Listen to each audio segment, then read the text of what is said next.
Kreml Hair Tonic and Kreml Shampoo present the new adventures of Sherlock Holmes, starring Nigel Bruce as Dr. Watson and Tom Conway as Sherlock Holmes.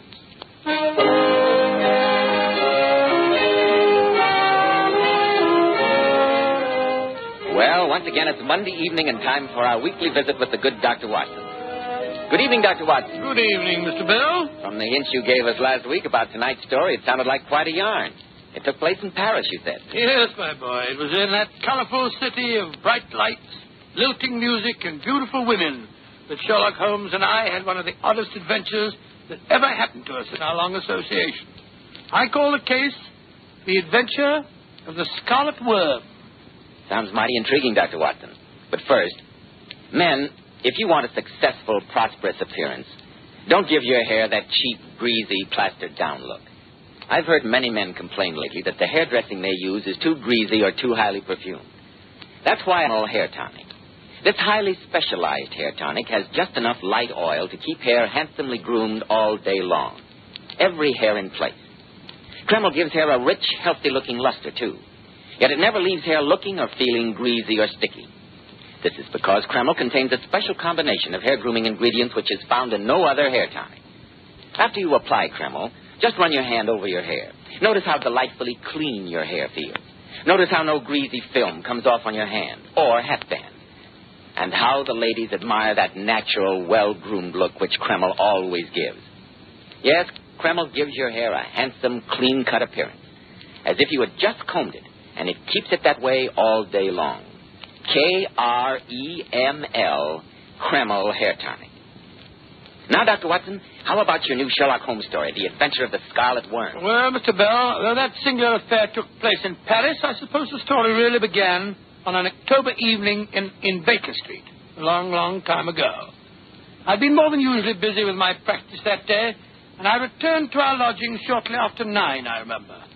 As I entered the living room, Sherlock Holmes was seated at his side table, clad in his dressing gown and working hard over a chemical investigation. A large curved retort was boiling furiously in the bluish flame of a Bunsen burner.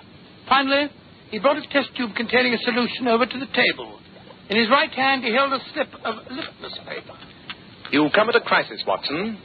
If this litmus paper remains blue, all is well. If it turns red, it means a man's life. Good Lord, Holmes, really? Aha. As I thought, it turns red. And now to send a telegram to Scotland Yard, and I need have no further connection with the case. Well, you didn't tell me that you were working on a new case, Holmes? It was a shoddy little affair, my dear Watson. An orthopedic shoemaker in Wapping became somewhat fretful with his wife. He added poison to her morning pot of tea and was stupid enough to leave a sample of the deadly brew. It was purely a routine matter. Let's forget it. You look tired, old chap. Yes, I'm Holmes. Busy day. I hope you won't be too tired to accompany me to Paris tomorrow. To Paris? Why? This afternoon I received a very rare visitor in these rooms, my brother Mycroft. All is not well at the Foreign Office. They need our help. Well, what's wrong, Holmes? An international spy ring is at work. In the past few months, important secrets have leaked out. Vital secrets that might bring this country to the verge of war. Good gracious me. 2 of the Foreign Office's brightest young men have committed suicide rather than divulge how they betrayed their trust. Mycroft tells me he has reason to suspect a beautiful and dangerous young lady in Paris who inspired these men... in these men, a loyalty even above patriotism. And they want you to try and trap her, is that it? No, Watson. They want us. Oh, us? Yes. Mycroft and I agreed that you would be perfect bait to use in such a trap. Bait? Makes me sound like a piece of cheese. Only metaphorically, Watson. You must agree that your imposing appearance, your open countenance and hearty manner would attract the attention of any female spy. Yes, I see what you mean, but it's all right. In any case, we shall make you doubly desirable by entrusting you with... certain invaluable naval secrets. Masterly, Holmes, masterly. You will entrust me with utterly worthless documents, spread the stories that are valuable, and wait for the woman to approach me. Precisely. I shall accompany you as a bodyguard, but leave you largely to your own devices. Yes, Watson, I have high hopes of this trip to Paris. With you as the worm and me as the hook, I think we may snare this evil loveliness.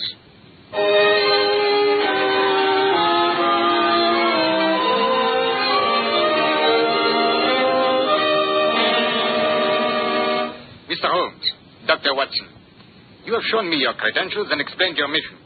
We are aware of this firing. We are on constant watch. But I think you would have done better to have stayed in your own country. We of the Paris police are perfectly capable of handling such an affair ourselves, I assure you. Inspector Rigaud, the fact remains that 2 Foreign Office men died here under sinister circumstances. Nasty business, you know. British officials. Monsieur, I myself investigated the deaths. They were both self-inflicted. We of the 2nd Bureau cannot fathom the mind of a suicide. Quite. But I doubt if the deaths were coincidental. Surely there must be some connecting link between them, Inspector? The only facts I can give you, monsieur, are these. Both men frequented an American-owned gambling casino in Montmartre. The name of it, please? Slater's on Rue Fontaine. The only other fact I can give you is that both the dead men were seen there in the company of a certain Mademoiselle Elvira. Ah, that must be the woman that Mycroft spoke of. Can you describe her, Inspector? Oh, what a woman.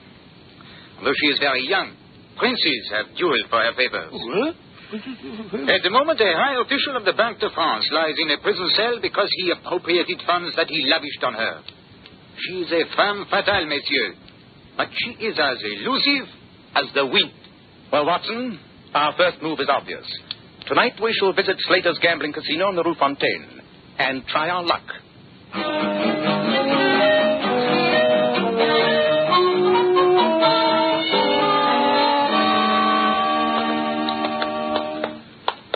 I say, Holmes, this is all rather exciting, isn't it? Paris at night. We're on our way to an American gambling casino in the hopes of meeting a beautiful young spy named Elvira. Just like a novel. Quite. Incidentally, since the young lady apparently moves in high society, I think it would be wiser if we give you a more impressive name. A fictitious title, perhaps. Well, how about the title I used once before? Sir William Norton. Splendid. Sir William Norton it shall be.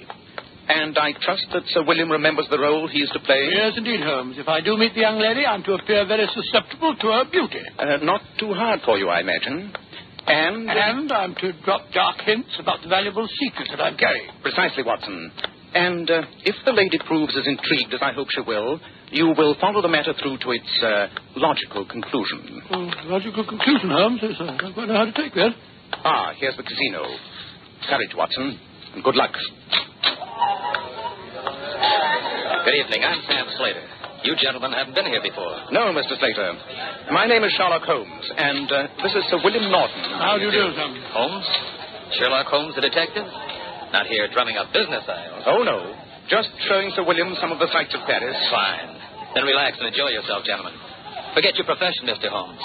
In Paris at night, there's no crime. Or if there is, the police are conveniently blind to it. Glad to have you. Oh, nice place, Holmes. I think perhaps I'll take a little flutter at the tables. Pardon, monsieur. Do you wish to speak to me, sir? Yes. I could not help but overhear Slater mention your name. It is a great honor to meet Sherlock Holmes. Permit me to introduce myself. I am André Flandon. How do you do? And this is Sir William Norton. I flatter myself that perhaps you have heard of me. My poetry has been published in England. Poet, oh, Lord. No, Monsieur Flandon, I'm afraid it's escaped me. You have not heard my verses? Étincelant, où s'arrangea mon cœur. Charming, do you not think? Quite. Though the metaphor seems a little involved, if you don't mind my saying so. What do you think, Sir William? Well, as far as I'm concerned, there's only one language. That's English. Bon. Then I shall recite a poem of mine in English translation. Oh, must you? I say, Holmes, look at that stunning creature sitting by herself at the chemin de fer table. She's smiling at me. Oh, you are fortunate, Sir William. That is Mademoiselle Elvira. Elvira? Oh, never heard of her. And now, gentlemen, in translation, my poem begins, grave as the grave, August as August heat. Yes, I think I'll try my luck at the tables over there. I'll see you later, Holmes. Much later, I hope, Sir William.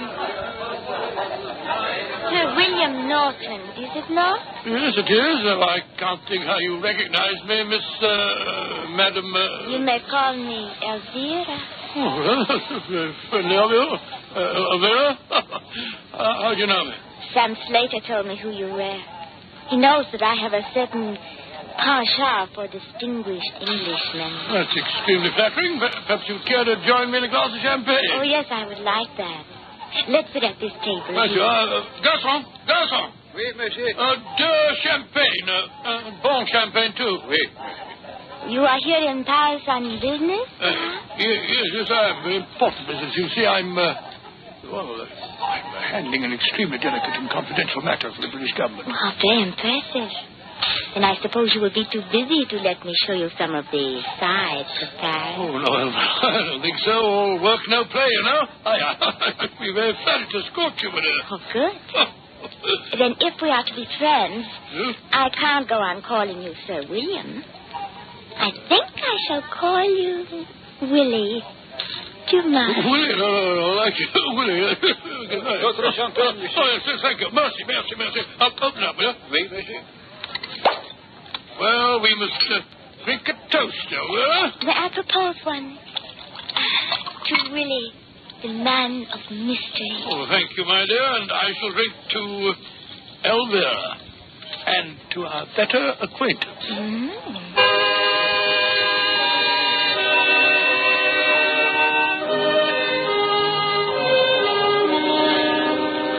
Good night, Willie. I shall see you tomorrow. Yes, rather. How about breakfast? Oh, it's nearly breakfast time now. Oh, really? How about lunch? Yes, of course, my dear. But your important mission for the British government, when will you attend to that? Well, in a day or two, Elvira. Good night, my dear. Come here, Willie. Closer. Good night. What? You kissed me, you little darling. Thanks awfully. You're doing splendidly, Watson. Splendidly. Keep it up. Oh, she's a sweet little thing, Holmes. It's hard to believe that she's a spy. I told her that I was here on a secret and confidential mission. I even told her that I was carrying important naval plans. She didn't seem particularly interested. Of course not. She's much too clever to use the clumsy approach. She'll work slowly. She'll wait until she thinks she's got you completely captivated before she goes after that secret. Oh, then I'm just to carry on the way I did last night. Yes, old chap. Oh, good. Wine her, dine her, send her flowers, buy her jewelry, make her think you're head over heels in love with her. I suspect that you won't find the job too unpleasant. Oh, I'm sure I shan't.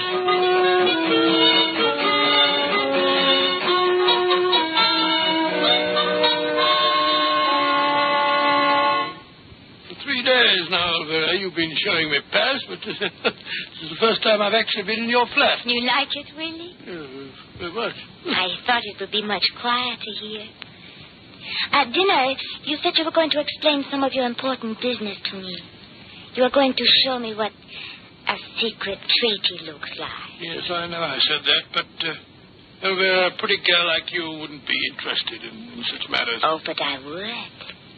You have the treaty with you? Yes, I have. Then please let me see it. Oh, please, Willie. I can't go through with this masquerade any longer. Masquerade? What do you mean? Well, I've grown really fond of you in these last few days, Elvira. I can't let you walk into a trap. Trap? What are you talking about, Willie? I'm not Willie. I'm not Sir William Norton. My name's Watson. Dr. John H. Watson. My closest friend is the detective Sherlock Holmes. We came to Paris to try and trap you. Oh, my dear girl, you're suspected of being mixed up in a spy ring. Well, that's why I pose as an important embassy thing from England. Trap? Are you doddering old fool? Oh, no, don't do that. I'll teach you about trap. Elvira, put down that revolver. No, I'm going to. You're going to drop it, my dear. I can't do it. I'm just a stupid, weak female after all. I've grown fond of you, too. The bumbling old walrus. Oh, there, Elvira. You remind me of my father. He was such a sentimental old fool. Like you. Just as sweet. Elvira, you're young. I know you don't really want to stay mixed up with a bunch of criminals. No. Now, look here. You tell Sherlock Holmes and me what you know about this spy ring, and we'll see that no harm comes to you, my dear. I've wanted to get out of it for months. It was rather glamorous and exciting at first, and they paid me well. But I hate them now. And yet when I told them I wanted to get away, they threatened me. Oh, we'll take care of you. Just tell us who's at the head of the organization. That I don't know. But I can tell you a lot about some of the members. That's splendid. Then slip on your coat and a funny little bonnet, and we'll go over and talk to Sherlock Holmes. Oh, and have him see me looking like this. Oh, bleary-eyed and red. Oh, no. You go and bring him here. By the time you get back, I'll be more presentable. All right, Oliver. I'll go and get him at once.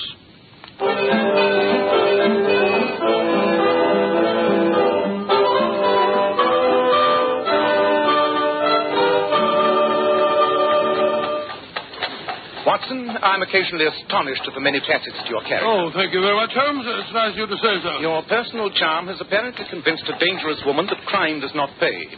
It's remarkable, if it's true. What do you mean, if it's true? Surely it must have occurred, even to a man burning with the zeal of one who has snatched a convert from the fiery flames, that this could be a trap for us to walk into. The delay while the young lady makes herself presentable would provide an excellent opportunity for her to summon her associates. Oh, upon my soul, Holmes, you're utterly cynical. I don't believe you have a heart. Possibly not, but I do have a head. Well, here's our place now. Stop, cabby, stop. Arrêtez. I'll bet you £100 to a shilling that she's still waiting for us and alone. Long odds, Watson. Very long odds. Look. The concierge is sweeping up the steps. He'll be able to tell us if anyone's been here since I left. True. Bonsoir. Bonsoir, monsieur. Vous parlez anglais? Yes, monsieur. Splendid fellow, follows on there. Look here, we were calling on Mademoiselle Elvira. Has anyone been to see her in the last half an hour? Oui, monsieur.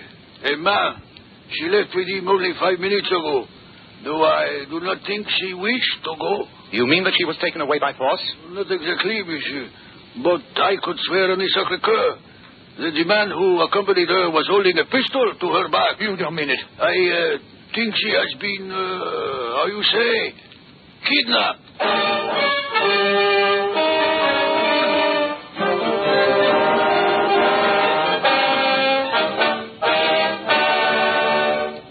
In just a moment, we'll rejoin Sherlock Holmes and Dr. Watson. Every man who takes pride in his appearance should know that handsome, healthy-looking hair needs a hygienic scalp. That's why when you buy a hair tonic, be sure to get your money's worth. Don't settle for just any hairdressing when you can enjoy the extra advantages of Kreml Hair Tonic. This highly specialized hair tonic contains an amazing combination of hair grooming ingredients, which is found in no other hair tonic. Kreml keeps dry, stubborn hair neatly in place all day, and always gives hair such a natural, well-groomed appearance, never sticky or greasy. But men, Kreml does lots more than keep hair looking handsome. Kreml leaves your scalp feeling alive and tingling. At the same time, it removes itchy, loose dandruff. It's simply great to lubricate a dry scalp. And if your hair is so dry it breaks and falls when you comb it, Kreml actually helps condition the hair, in that it makes it feel softer, more pliable. So men, buy a bottle of Kreml at any drug counter. Ask for an application at your barber shop. Let Kreml help keep your scalp hygienic. Your hair always looking handsome, always looking its very best. Kreml. Kreml Hair Tonic. Well, Dr. Watson, once again you left me on the edge of my chair. So when you went back to the girl's flat, she'd been kidnapped, What did you do next? Well, fortunately, the concierge was able to give us a good description of the cab driver, and with the aid of Inspector Rigaud, we were able to find the man and question him. He'd driven the couple, he told us, to a Val-a-Pache den in the alleys of Montmartre, a club known as the Scarlet Worm. Holmes and I, accompanied by the French inspector, lost no time in taking a cab to the place. Monsieur, I should not permit you to visit Le Ver Écarlate, Scarlet Worm, as you would say, without my protection. It is a cesspool of the underworld. Men have been known to enter there and make their exit by back door, head first into the sewers. Oh, Lord, they've taken that poor little girl there. Inspector Rigaud, as I said, Mademoiselle Elvira told my friend that she does not know who is at the head of this organization. Have you any suspicions? Yes, but little else, my friend. One thing we are sure of. This man of mystery, the brain behind these criminals, is not French. Probably he is English. An Englishman, or surely not? There. Le Ver Écarlate is waiting for us. Be on the alert, my friends, and keep close to me. I told you we didn't want to do it here. She'll have to come around. Hello, there's Sam Slater, the man who owns the casino we went to the other night. Yes, and he seems to be involved in a violent argument. Yeah, a rabble like this, you don't know what you're doing, Savant. Rathbone, you want you in here. Stay in your room, Golden Peace-time. Who's the man that Slater's arguing with, Inspector? That is Chabert, the owner of this establishment. Slater's leaving. I wonder what he was doing in a place like this. Come, we'll speak to Chabert and find out. Bonsoir, Chabert. Bonsoir. I am honored with a visit from the inspector, the detective. Que voulez-vous? Since when does a visitor from the Deuxième Bureau have to explain his business, Chabert? Tell me, why was Slater here? And why did you argue? Bah, sure. He comes here to try and hire some of my apache. He has trouble collecting his gambling debts. I spit on him and his class victims. Let the kind stick to themselves. And not bother the Pleasant fellow. Let's sit at the table, shall we? Might as well be as unobtrusive as possible. I shall rejoin you in a moment, monsieur. I wish to make some investigation. Watson, you seem to be a positive magnet towards the fair sex. Look at this young lady heading for you. Red hair, beret, and a painted face. Not my type, I'm afraid. Bonsoir, monsieur. Voulez-vous m'offrir un apéritif? Run along, young lady, and don't sit there. Oh, no, Watson. Where's your chivalry? Please sit down, won't you? Merci, monsieur. Pretend you don't recognize Yes, I don't. Never saw you before in my life. Whereas I've been keeping silence, Mademoiselle Elvira. Elvira. The wig is excellent and the use of makeup superb, Mademoiselle. But I recognized you at once by the conformation of your earlobes. Elvira, why are you disguised? Why'd they bring you here? Shh. I cannot speak now. You must get me away at once. Be careful. I'm being watched. We can't leave by the front way, but I know a back staircase that leads from the cellar. But there may be trouble. You take her, Watson. I'll guard the retreat. When the music starts again, dance with her. When you get to the back of the hall, slip out. I'll join you at the hotel. Oh, look, Holmes. Look who's coming to our table. It's that ghastly poet fellow we met at the casino. Andre Flandin. Pay no attention. I'll take care of him. Once again, I meet my friend Sherlock Holmes. I have a new poem that I've composed in your especial honor. Dance, Watson, and good luck. Right you are, Holmes. Come along, my dear. Come along. Your friend, please. Au revoir. Now, I shall tell you my poem. It begins... Elvira, my dear, I can't tell you how relieved I am to find you all right. Don't look so serious. Pretend that I'm some girl that you don't know. Laugh. That's all right. That's better. Now dance me toward that door in the corner. There we are. Now, let's slip through it. Can't see a thing. Follow me. There are stone stairs here. Careful. Where do these lead? To an alley. Oh, careful. The stairs turn here. God bless me. There's a light coming up the steps towards us. Show me. You did not think you could live so easily, did you, Elvira? I've been waiting for you. Look out, he's got an eye. But he can't see without his lantern. Where's that pass? Run, Elvira. I'll follow you. Run. You won't follow her. Oh, won't I? How'd you like that, you filthy swine? Watson, are you all right? Yes, Holmes, I'm quite all right. Then run, old chap. I'll take care of this end. See that the girl is safe.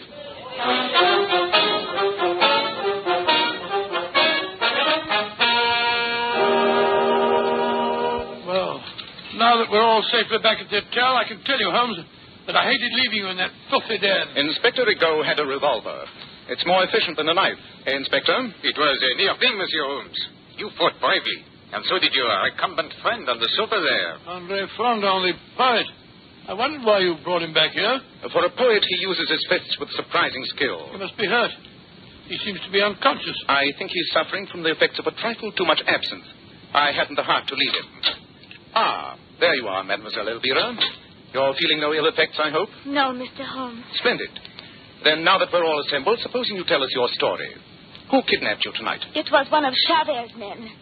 They made me disguise myself and swear never to see either of you again on pain of death. Instead of which we came to see you. We knew that Travers was... Now he is safely under lock and key. But we still don't know who is at the head of this organization. Can you give us any clues, mademoiselle? I think that the man you want was waiting in the cab that took me to the Scarlet Worm. But he was masked and he never spoke. Can't you recall anything that might give us a clue? Oh, one incident, if it means anything. Chabert's man said to him, "We go to the Scarlet Worm, eh? That is good. You make worms, no?" And then he laughed. He said this in French, of course? Yes, he did. Then the case is solved. I'm an idiot. I should have spotted it sooner. The man you want, Inspector, is lying asleep on the... Look out! He's not asleep. Watson, he's got a revolver. Oh, no, you don't. Oh! He's gone to sleep again. Really, Watson, you're in splendid form tonight. But, Monsieur Holmes, Why do you say that man is the culprit? You yourself gave me the clue, Inspector, when you told me that the criminal was an Englishman posing as a Frenchman. But you only met the fellow on 2 occasions, and then not for more than a few minutes. It was long enough to realize that Flandin was really an Englishman. The first time we met him, he quoted a poem that he said was translated from the French. The translation was, grave as the grave, August as August heat. The poem could not have been translated from the French because both of those puns are possible only in the English language. But how did my repeating the conversation in the cab give you a clue, Mr. Holmes? Because it was another pun. In French, the word for worms and for verses is the same. Ver, spelt V-R-S. I see it now. When the man in the cab said, you make worms, he also meant, you make verses. Precisely, Watson. And thereby pointed directly at the poet there. With André Flandin, or whatever his real name is, in prison, I'm sure Mycroft will have no more trouble with his spy ring.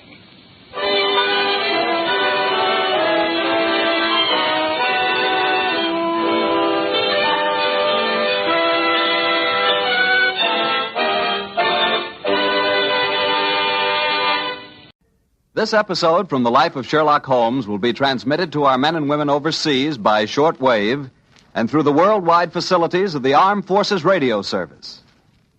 Petri Wine brings you Basil Rathbone and Nigel Bruce in the new adventures of Sherlock Holmes.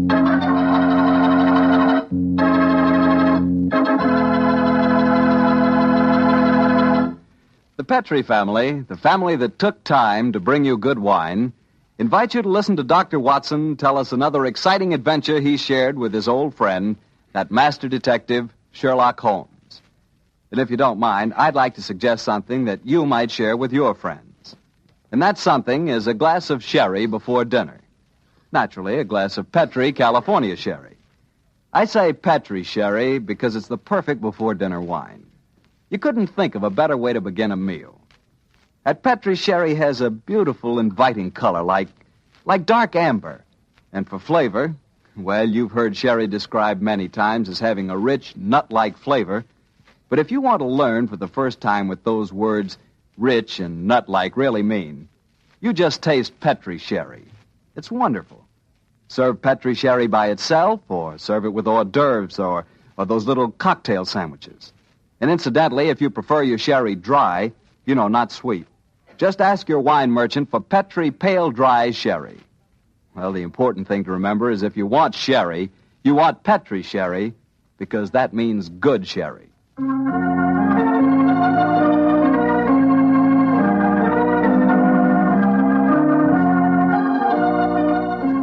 And now let's look in on our genial friend and good host, Dr. Watson. Good evening, Doctor. Good evening, Mr. Bartell. Punctual to the minute, as usual. Never keep a doctor waiting, I always say. Particularly Dr. Watson. Draw up a chair, my boy. Thank you. That's it. All ready to tell us the Sherlock Holmes adventure of the speckled band, Doctor? Yes, I'm all ready, Mr. Bartell. Say, Doctor, just what does a speckled band mean?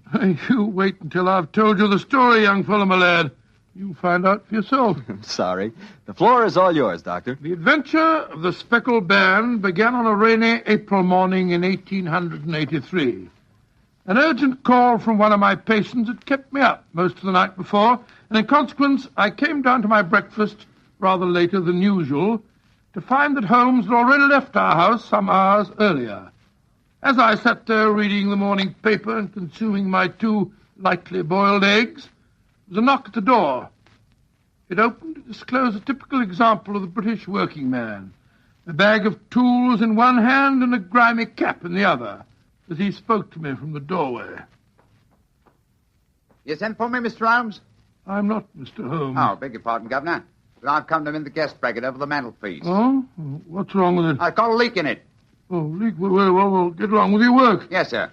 Hope I won't be disturbing you, No, sir. No, that's all right, my man. Don't mind me. Oh, dear. Very untidy man, Mr. Holmes, sir. What do you mean by that? Well, you can't help noticing the mess this room's in. I've heard say he was as tidy as any when he started, but he learned bad habits from a bloke what lived with him. Dr. Watson, I think his name is. You impertinent fellow. How dare you talk to me like that? I've got a good... Oh, where does he go to? Here! You come out of there! That's Mr. Holmes's room. Don't be angry with him, Watson. What? Just slipping out of these grimy rags into a dressing gown? Good gracious me. So was you, Holmes. Well, upon my soul, I'd never recognized you, but why the disguise? A case, my dear Watson, a case. One of those small problems which a trusting public occasionally confides to my investigation. To the British workman, old chap, all doors are open. His costume is unostentatious and his habits are sociable. Tool bag is an excellent passport, and a tawny moustache will secure the cooperation of the maids. But what's the case, Holmes? A modest little drama of life in the kitchen, one of those seemingly inconsequential affairs, and yet, Watson, the honor of a duchess is at stake. Duchess? A mad world, my masters, a mad world. Now I feel a little more comfortable. Let's return to the sitting room, shall we? Strong cup of tea would be most acceptable. Oh, I wish you'd tell me about the Duchess and life in the kitchen, Holmes. Some other time, old fellow, some other time. At the moment, suppose you tell me what you know about Miss Helen Stoner. I received a letter from her this morning in which she informed me that she would be calling here at 11, and also that she was a friend of yours. Helen Stoner? Oh, yes. A charming girl indeed. Pour me a cup of tea, Watson, and tell me about her. Well, I befriended her at the time of the tragic death of her sister 2 years ago. I told you about the case, don't you remember? The sudden death of Violet Stoner at an old house in Stoke Moran. Oh, yes. It all comes back to me now. There was an inquest, wasn't there, with a string of stupid, ineffective witnesses. Oh, ineffective? I was one of them. Oh, I'm sorry, old fellow. Then you were the exception, of course. Wait a minute. Let me see. I docketed the evidence on the case. Where is it? My scrapbook. Here we are. Let me see. Yes, S. Salisbury, Hatchet, Murder, Lord St. Simon. Here we are. Stoke Moran. Yes, I remember the affair well now. The villain of the piece was Dr. Grimsby Roylott, wasn't he? Yes, a dreadful fellow. He's the stepfather of the two girls. Violet, the one that died so mysteriously, and Helen, the one who's coming here to see you. Dr. Roylott has a pretty record. 55 years of age, killed his kit Magar in India, once in an insane asylum, married money, wife died, distinguished surgeon. Well, Watson, I wonder what the distinguished surgeon has been up to now. Some deviltry, I fear. Why do you say that? You remember that Miss Violet Stoner's death followed close upon the announcement of her engagement? Yes. Well, I met Miss Helen Stoner in the streets a few weeks ago. She told me that she'd just become engaged to a young fellow in the army who was leaving for the Far East. She was very upset at the thought of being alone with her stepfather at Stoke Moran. Oh, naturally she was. Dr. Roylott stands to lose a considerable sum of money in the event of his stepdaughter's marriage. Yes, they both had a trust fund which he administered only as long as the girls were unmarried. That fact was brought out at the coroner's inquest 2 years ago. But if Roylott did poison the other stepdaughter, and I'm pretty convinced that he did, it seems unlikely that he'd try it again. 2 sudden deaths in the same household could hardly pass the coroner. Oh, no, my dear Watson. You're making the mistake of putting your normal brain into Roylott's abnormal being. Oh, that must be Miss Stoner now. Yes, let me see. It's precisely 11 o'clock. Well, let's see what we can do for her. Well, I hope you can help her, Holmes. She's an extremely nice girl. Come in. Yes, Mrs. Hudson? There's a Miss Helen Stoner to see you, sir. She says she has an appointment. Show her in, please, Mrs. Hudson. Aye, sir. Come in, my dear. Thank you. Miss Stoner, I'm so glad to see you again. How do you do, Dr. Watson? And this must be your friend. Yes, Miss Stoner, I'm Sherlock Holmes. Sit down by the fire, won't you? Yes, please do, my dear. Hello, you're trembling with cold. It's not cold that makes me shiver. Tell me, Mr. Holmes, has my stepfather, Dr. Grimsby Roylott, been here? No, he hasn't. He saw me in the street. I dashed by him in a hansom cab, but he saw me. Our eyes met and he waved me to stop, but I came here as fast as I could. Very sensible move. Dr. Watson has already given me several hints as to your present problem, as well as having refreshed my memory as to the circumstances of your sister's death. My problem is a simple enough one, Mr. Holmes. I'm waiting to be murdered. No, my dear please girl. be a trifle more explicit, Miss Stoner. Very well, Mr. Holmes. My fiancé is leaving for the Far East today. When he leaves, I shall be alone with my stepfather at Stoke Moran. He plans to murder me just as he murdered my sister. What makes you say that, Miss Stoner? Many strange things have happened recently. For instance, he's just moved me into the bedroom in which my sister died.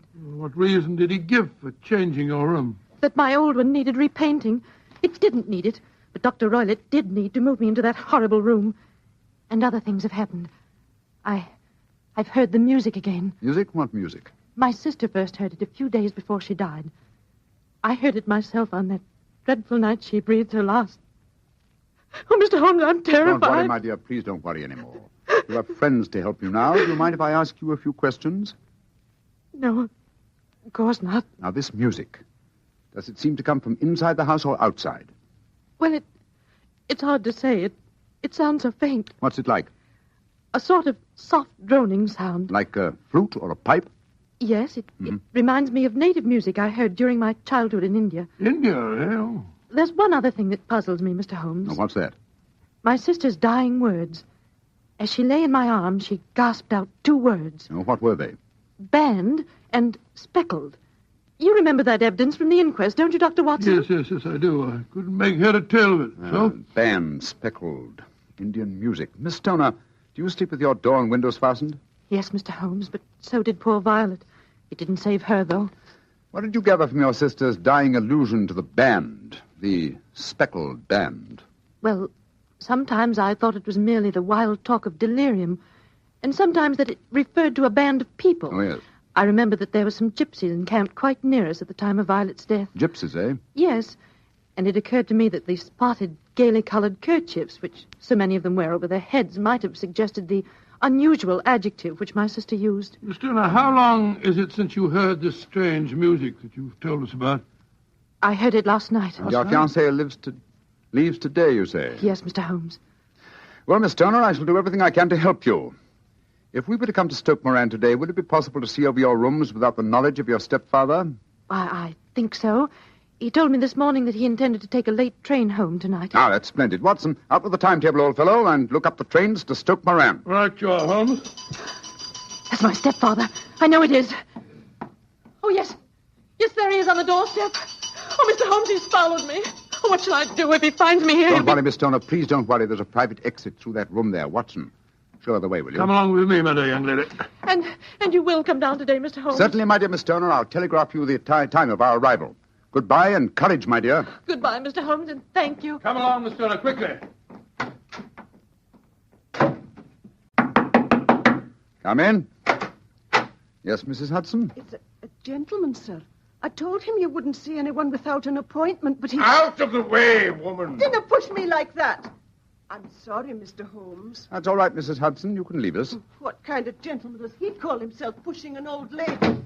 So you're Sherlock Holmes. You have the advantage of me, sir. Your name is... My name, sir, is Roylott. Dr. Grimsby Roylott of Stoke Moran. Oh, yes, of course. A charming place, I hear, and obviously good for the lungs. You won't trifle with me if you know what's good for you. Watson, there you are. And how was the experiment? Very successful, Holmes. Good day to you, Dr. Roylott. I haven't seen you since I gave evidence at your stepdaughter's inquest. Yes, I remember you, Dr. Watson. Now listen to me, you two. My stepdaughter's been here. I've traced her. What's she been saying to you? A little cold for this time of the year, isn't it? You answer me! I hear that the crocuses promise well. You dare to try and put me off, do you? I know you, you scoundrel. You're Holmes the meddler. Am I? Holmes the busybody. I believe that a man should occupy his time. Holmes the Scotland Yard Jack in office. When you go out, close the door, won't you? There's a draft. I'll go when I've had my say. Keep your nose out of my affairs, you hear? Oh, yes, my hearing is excellent, thank you, and your diction and delivery most forceful. But time flies, my dear doctor, time flies, and life has its duties as well as its pleasures. Goodbye. Insolent rascal. Here, see this poker? Oh, the fire doesn't need poking, thank you, Doctor. But I should be obliged if you'd put some more coal on for me. You laugh at me. You don't know my strength. Look. There. Your poker's bent double. That's what I'll do to both of you. If you don't keep out of my affairs. I had a presentiment that he'd slam the door. Phew. He's an ugly customer, eh, Holmes? Literally as well as figuratively. Watson, I'd be much obliged if you get your revolver. It may prove to be an excellent argument with a gentleman who twists iron pokers into knots. The fellow's amazingly strong. Just look at it. I don't want to appear flamboyant, but... there we are. Great Scott, Holmes, you straightened the poker out again. Yes, it was utterly useless in its former shape. And now what's on the timetable? We'll catch the next fast train to Stoke Moran.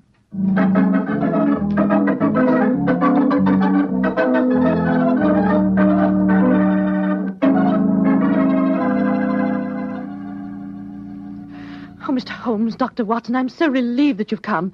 But don't you think my stepfather might have followed you down here? You have to take that chance, Miss Stoner. A few hours' delay might mean the difference between your life and death.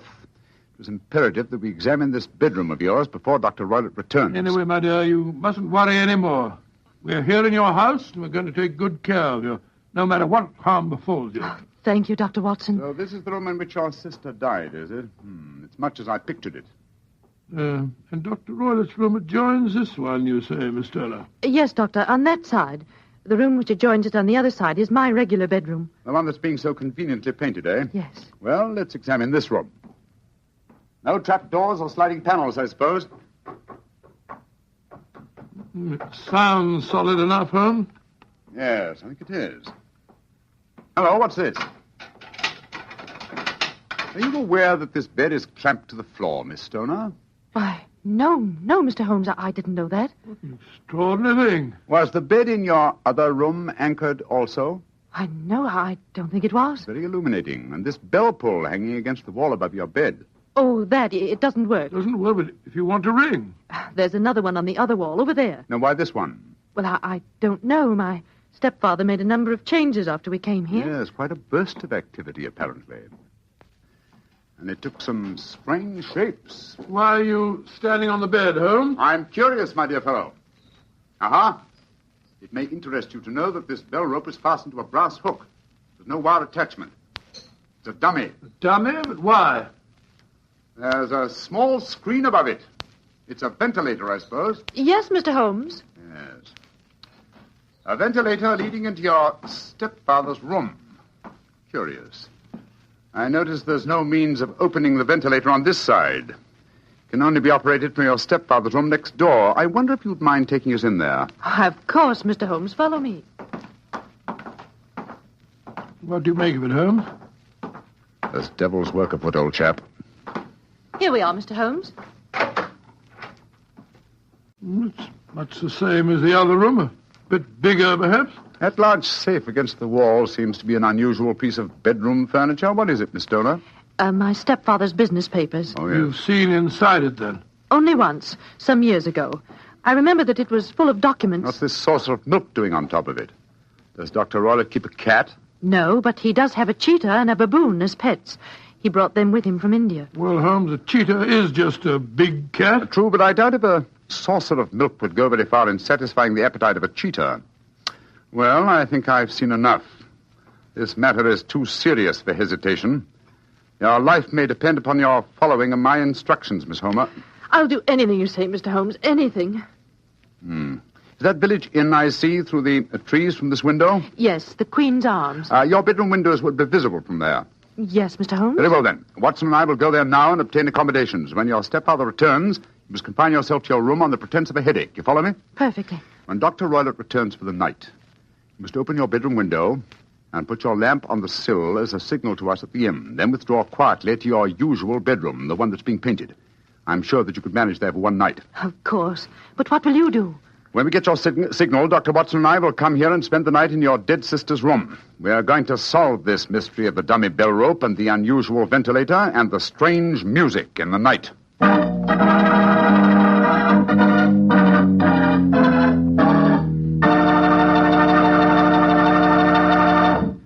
You'll hear the remainder of Dr. Watson's story in just a second, so I'm just going to point out that at any really important dinner, you know, like when diplomats get together, you'll find wine on the table.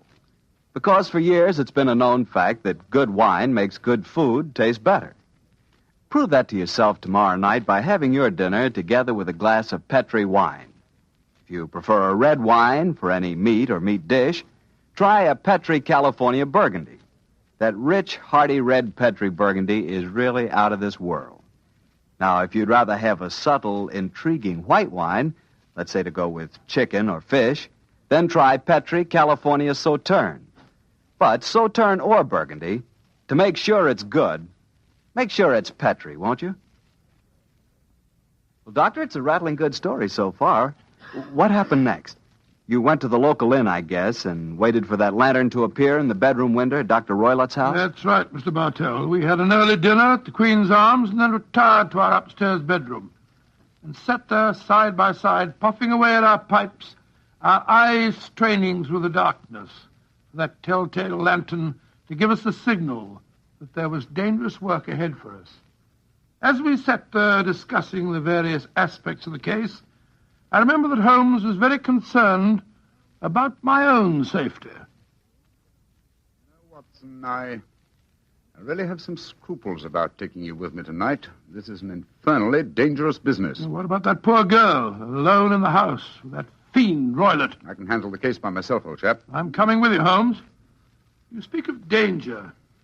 You've evidently seen more in those rooms than was visible to me. No, but possibly I've deduced a little more. I imagine you saw all that I did. No, I saw nothing remarkable except the bell rope, and what purpose that could answer, I confess, is more than I can imagine. You saw the ventilator, too. Yes, but I don't think it's such an unusual thing to have an opening between two rooms. It's so small that a mouse could hardly pass through it. True, but at least you will admit there was a curious sequence of coincidences. A ventilator is constructed. A bell cord is hung from it. A lady sleeps in a bed directly below the ventilator, a bed that is anchored to the floor. The lady dies. Well, I begin to see what you're driving at, Holmes. Look. There's the lantern in Miss Toner's window. That's our signal, all right. Come on, Watson. Our night's vigil begins.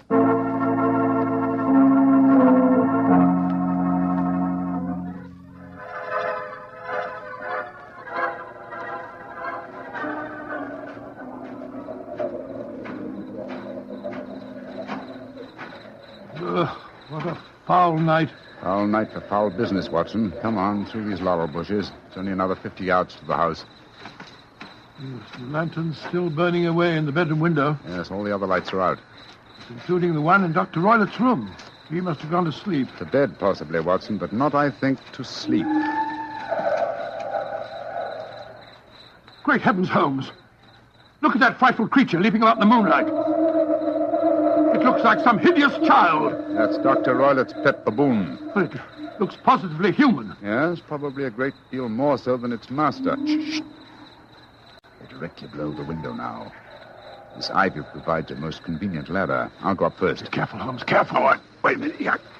I hope the thing's strong enough to hold us both. We look pretty stupid on our backs in the mud. Give me a hand, will you, Holmes? I can't quite get my leg up over this window ledge. Here you are. Thanks, old boy. Oh, say, phew. Now to close the window shutters. This room looks exactly like the same as it did this afternoon. Least sound would be fatal to our plans. Keep the lamp covered, so that if the ventilator is open from Dr. Roylott's room, no light will show from in there. That's it. Why are you carrying that stick, Holmes? Prepared for a visitor that I expect before the night is over. A visitor who will herald his entrance with faint music from an Indian pipe. You mean the music is a signal? Exactly, old fellow. The signal to an accomplice who can enter a room with locked doors, an accomplice who kills and leaves no trace. You mean that... Shh, no more talking, Watson. I'll sit on the edge of the bed here. You sit on that chair. Have your revolver ready in case you should need it. Right you are. Have the lantern ready, too. When I shout now, turn the light full on the top of the bell rope. You understand? Yes, perfectly. Good. Now we must wait. Perhaps for some time. But don't go to sleep, Watson. Don't go to sleep. Your very life may depend on it.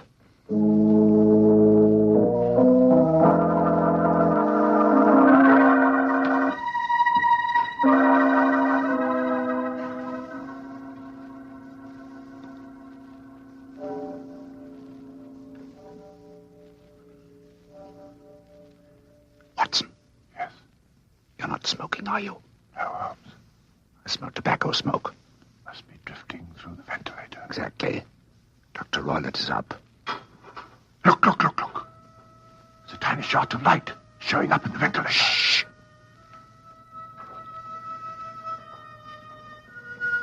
Listen. There's the music. Yes. Heralding the messenger of death. Have your lantern ready, Watson?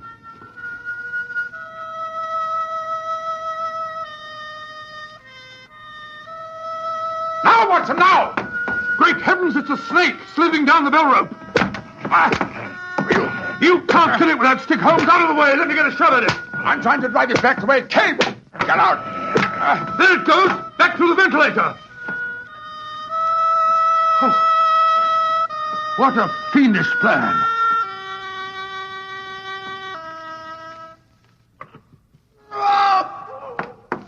Quick, Scott, what's that? I think the devil has turned on its master. Come on, Watson, into Dr. Roylott's room. Dr. Roylott! Dr. Roylott! Doctor! Good Lord, Holmes. Look at him sprawled on the bed. Look at his eyes. Yes. And see what is coiled around his forehead. It's the snake. Yes, the band. The speckled band. He's dead, Holmes. Yes, he's been bitten by the deadliest snake in the world, the Indian swamp adder. Its deadly fangs produce death within 10 seconds. Well, Watson, violence does in truth recoil upon the violent, and the schemer falls into the pit which he digs for another. What should we do now, Holmes? We must remove the macabre headgear from the dead doctor and return the snake to its den. And I suggest that we tell Miss Stoner that there's no more danger under this roof. After that, we can turn the matter over to the local police. Our work is done.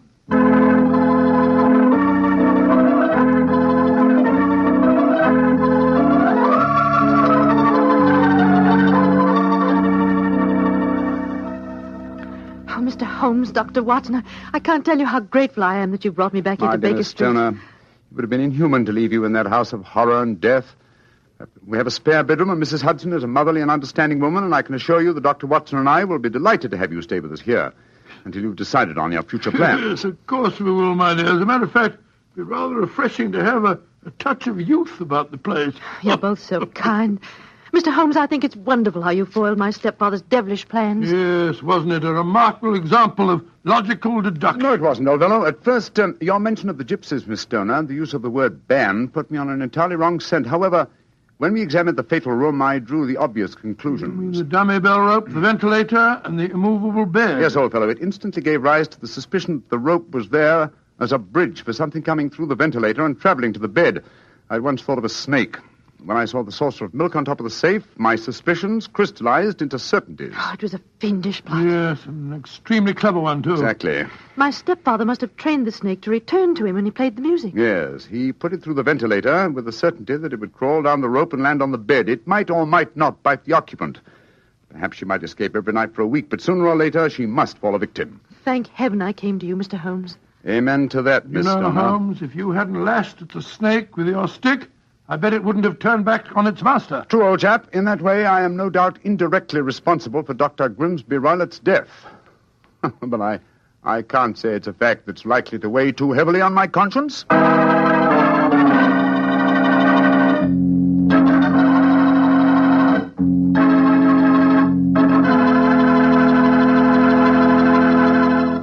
Doctor, that was quite a fascinating story. You know something? I'm not exactly a coward, but no kidding, my toes really curl when I get mixed up with snakes. Oh, you're not alone in that respect, Mr. Bartell. I must admit that I like to have a revolver and at least 20 feet between me and any snake that wants to cross my path. Well, if you want a revolver in 20 feet, I'll take a cannon in 20 miles. It's fortunate that you're a wine expert, Mr. Bartell, not a detective. I'm afraid you wouldn't, shall we say, find detecting to your liking? We certainly shall say it. And incidentally, I'm not a wine expert, Doctor. All I know about wine is that it either tastes good or it doesn't. And I also know that Petri wine always tastes good. The Petri family sees to that. The name Petri on the label is the personal assurance of the Petri family that every drop of wine in that bottle is good wine. And they know how to make it good because they've been making fine wine for generations. Handing down from father to son, every secret, every skill of the winemaker's art. Yes, the Petri family took time to bring you good wine. That's why, no matter what type of wine you wish, you can't go wrong with a Petri wine. Well, Dr. Watson, what new Sherlock Holmes story are you planning to tell us next week? Now, let me see. Now, next week, Mr. Bartell, I'm I think I'll tell you an adventure that took place at a gambling casino in the south of France. It's a strange story of sudden tragedy and death. I call it The Adventure of the 00. Sounds swell. We'll all be listening. Good night, Mr. Bartell. Before I go, I want to say that every one of our friends bought war bonds to help our boys win the war. Now let's all buy victory bonds to help bring our boys back home again. Yes, and let's buy victory bonds to make sure that the men who were wounded will get the finest possible care. Those same victory bonds will help make the GI Bill of Rights a success, too. And they'll help provide for the families of those men who gave everything, including their lives. The men of our armed forces finished their job. Now let's finish ours. Buy victory bonds.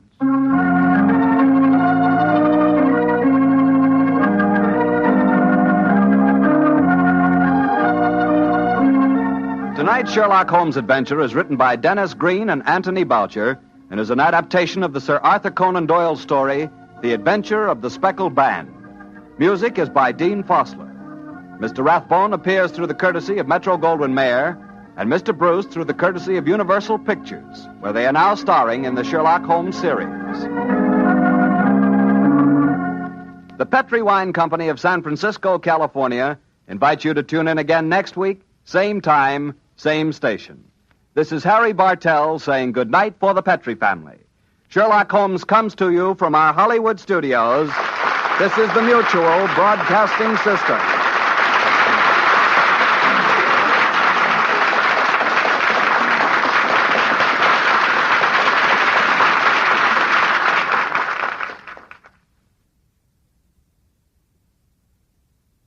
This episode from the life of Sherlock Holmes will be transmitted to our men and women overseas by shortwave and through the worldwide facilities of the Armed Forces Radio Service.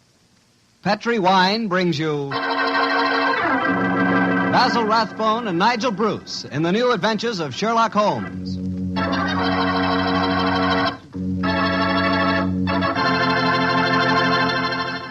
The Petri family, the family that took time to bring you good wine, invites you to listen to Dr. Watson tell us another exciting adventure he shared with his good friend, that master detective, Sherlock Holmes. And if you ask me, the best way to listen to that story is to do it with a glass of port wine right handy. Petri California port. No kidding, that Petri port is just swell for any time good friends get together to talk things over. You couldn't ask for a more delicious wine. Why, just looking at the deep, rich red color of that Petri port tells you that here's a wine with a flavor that comes right from the heart of sun-ripened grapes. If you haven't ever tried Petri Port, why not get a bottle and have a glass after dinner tomorrow night? It's a perfect after-dinner wine, you know. And share that port with your family and your friends. And don't forget, when you serve Petri Port, you can serve it proudly. Because after all, the name Petri is the proudest name in the history of American wines.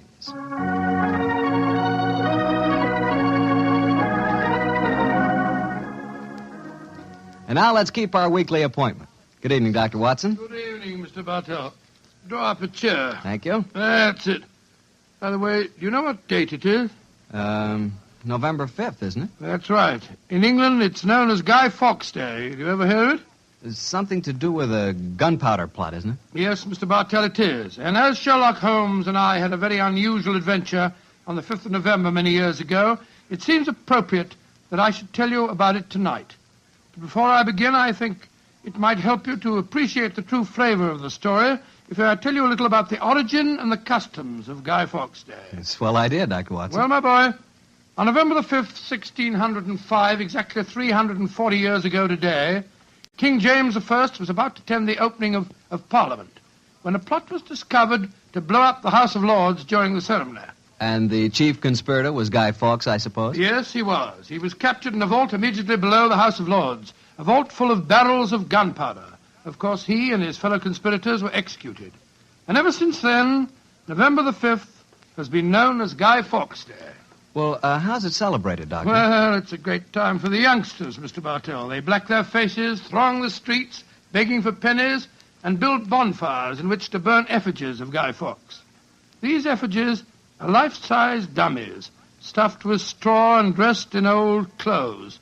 The children parade them in the streets chanting rhymes. Well, now, let me see. Pleased to remember the 5th of November. Guy Fawkes Guy, hit him in the eye. The kids must have quite a time. Sort of like Halloween, huh, Doc? Yes, not unlike it, my boy. Well, now that I've told you something about the customs of Guy Fawkes Day, I'll get on with my story. It began just before lunch, I remember, on November the 5th, 1899. The day was foggy and cold, and Holmes and I were seated each side of a blazing fire in our Baker Street rooms. From outside, we could hear the sound of voices laughing and singing. Suddenly, Holmes rose and crossed to the window, opened it, and looked out.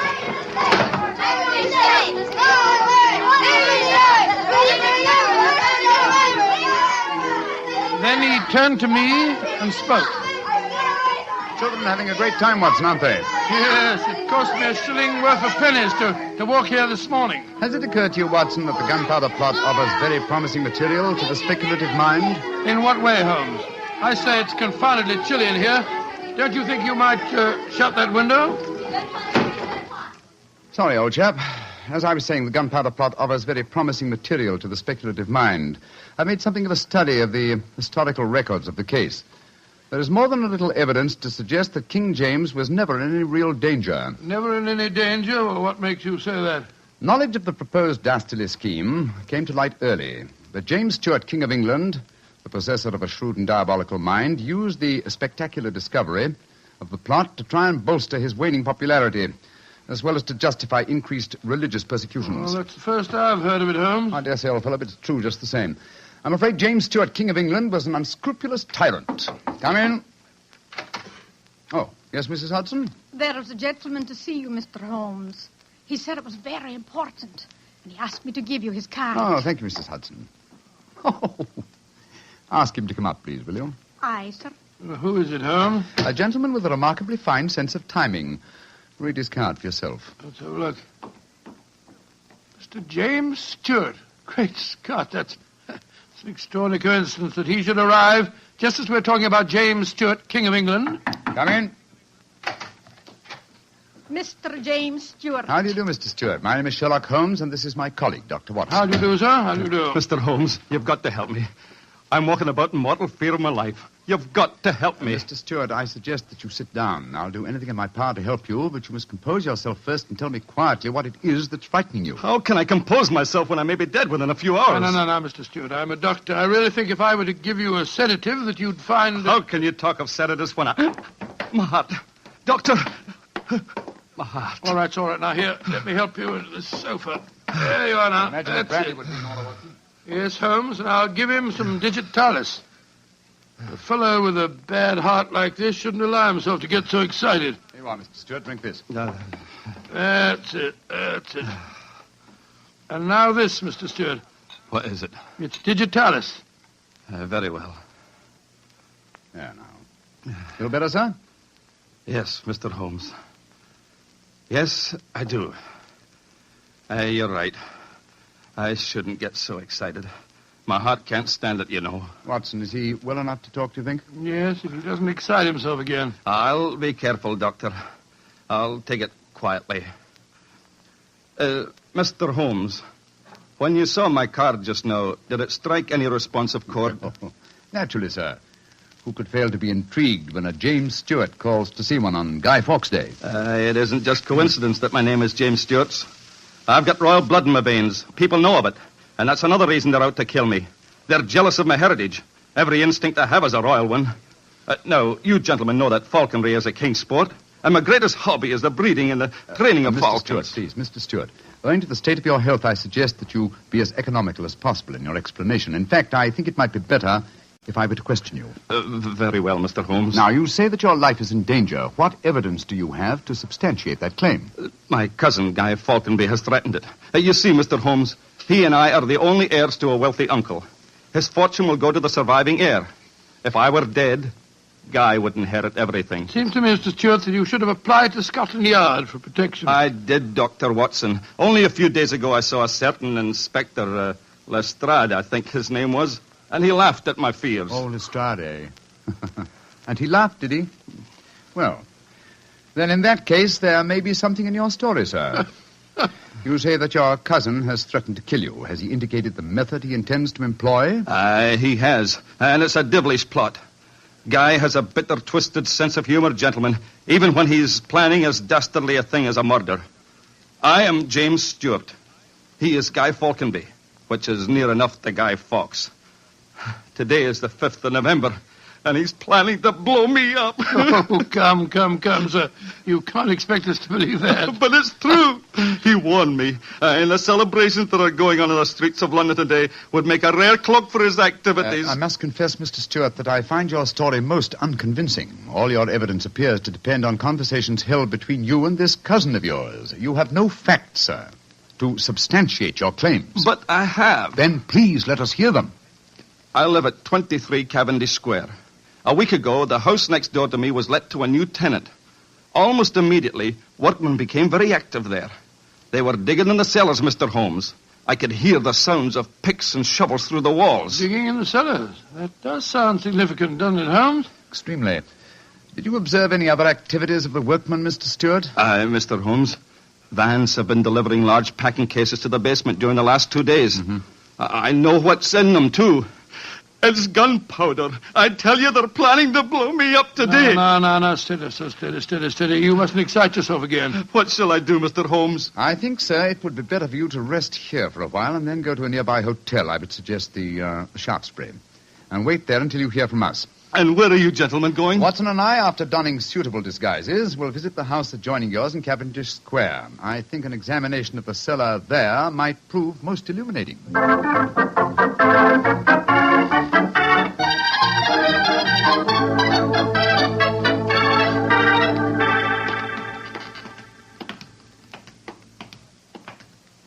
This must be the house, all right, Holmes. The empty packing cases are still by the foot of the basement steps. Come on, Watson. Let's go down and explore. Pardon my soul, I feel a little self-conscious in these clothes. No need to, my dear chap. You look a most authentic inspector of plumbing. Hello. If anyone challenges us, you'd better let me do the talking, though. I think my accent might be a little more convincing. Shh. Listen. I can't hear anything. Exactly. Then we may reasonably assume that either the workmen are observing the Guy Fawkes holiday or that their work is done. Come on, let's try this door. It's unlocked. Yes. Oh, this is too easy, Watson. We must be prepared for a trap. Come on. I've got my revolver handy if there's any trouble. I don't use it until I tell you to. Remember, we're supposed to be plumbing inspectors. It's pitch black in here. I can't see a thing. Strike a match. See if you can find a gas jet. Strike a match when the cellar may be full of gunpowder? Can't take the risk, old chap. Oh, here's a gas jet. I light it. That's better. Now we can see a little. Uh-huh. I think the workmen have completed their job. See that new wood forming a crude door in the corner over there? Where does it lead to, do you suppose? Let's find out.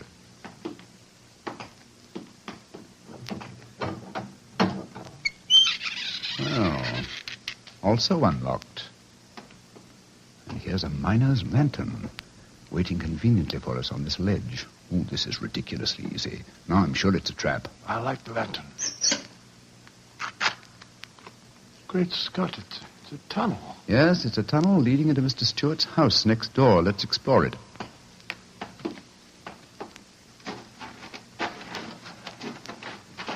Look, Holmes. Look at the barrels.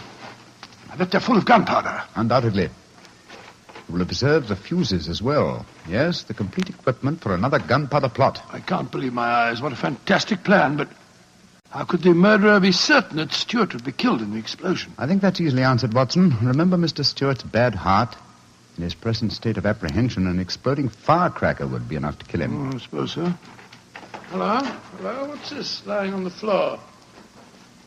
Curious. It's a funny strip of silk with a little ring on the end. Let me see it, Watson. Aha. This seems to be familiar. By Jove. I believe it's a Jess. A Jess? What on earth's that? The last piece of evidence necessary to confirm the conclusion Come is to out of there! And keep your hands above your heads! I've got a revolver! Right, you are, Governor. We ain't doing no harm. Now remember, Watson, I'll do the talking.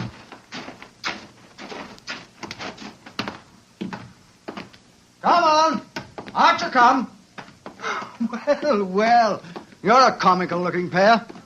What are you doing in there? Me and my mate got a message to come over here and see to the plumbing, mister. Plumbers, eh? Do you have any identification? Yes, sir. Here's my badge. We're inspectors for the London County Council. Oh, that's all right, my man. I saw the basement door open, and I thought burglars might be here. You're the owner of this house, sir? Yes, but my agent let it recently to some tenants who've been behaving rather queerly, I'm told. So I came round here to see what was happening. If you're the owner, sir, perhaps you can give me some facts for me records. Gotta fill me records, you know. What do you want to know? Well, your name, please, sir. Falconby. Guy Falconby. Look here. Alfie, hold your nose. What did he say? Nothing, sir, nothing. He's got bad hiccups. Had him for months now. Can't stop him. Alfie, here, give me a pencil, will you? Thank you, Alf. Now, sir, your name is Guy Falconby. What's the name of the tenant this house is let to? There are 3 of them. Oh, do you know the name, sir? Got to have them for me records, you see. Yes, the names are Winter, Rokewood, and Keynes. Oh, yes. Winter, Rokewood, and Keynes. That's right, sir. Sounds as if they might be a firm of solicitors, don't they, sir? Well, perhaps they are. I haven't met them. Just one more question, sir, and then I needn't bother you no more. Well, what is it? My religion or my grandmother's maiden name? No, sir, no, nothing like that. I just wondered who lived in the house next door on that side. We've had a complaint from there, too. Their pipes is bunged up. My cousin lives there. His name's James Stewart. Mr. James Stewart, eh? Oh, much obliged, sir. Me and my mate will be going next door, then. Come on, Alfie. I'm not surprised his pipes are bunged up, as you so graphically put it. He's a great one for practical jokes about the house. As a matter of fact, he's planning one of them tonight. Well, that's no concern of yours. By the way, my man, what's your name? Nivitt, sir. Tom Nivitt. Come on, Alfie. We got work to do.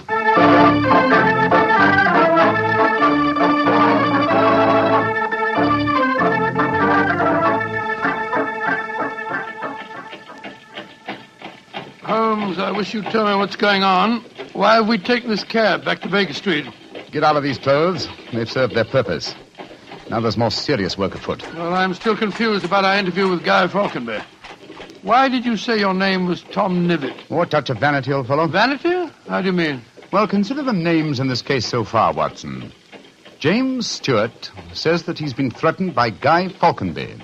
A name, as Mr. Stewart points out, not unlike Guy Fawkes. Do you recall the names of the 3 tenants that Mr. Falconby gave us a few minutes ago? Yes. Winter, Rokewood, and Keynes. But what's that got to do with it? A great deal, my dear fellow. Thomas Winter, Ambrose Rokewood, and Robert Keynes were the 3 men executed with Guy Fawkes in the original gunpowder plot in 1605. Good Lord, but where does Tom Nivitt, the name you gave yourself, fit into the picture? Thomas Nivitt was the Westminster magistrate who arrested the conspirators. Since the would-be murderer has such an academic knowledge of the original plot, I thought I'd let him know that he was up against an opponent worthy of his steel.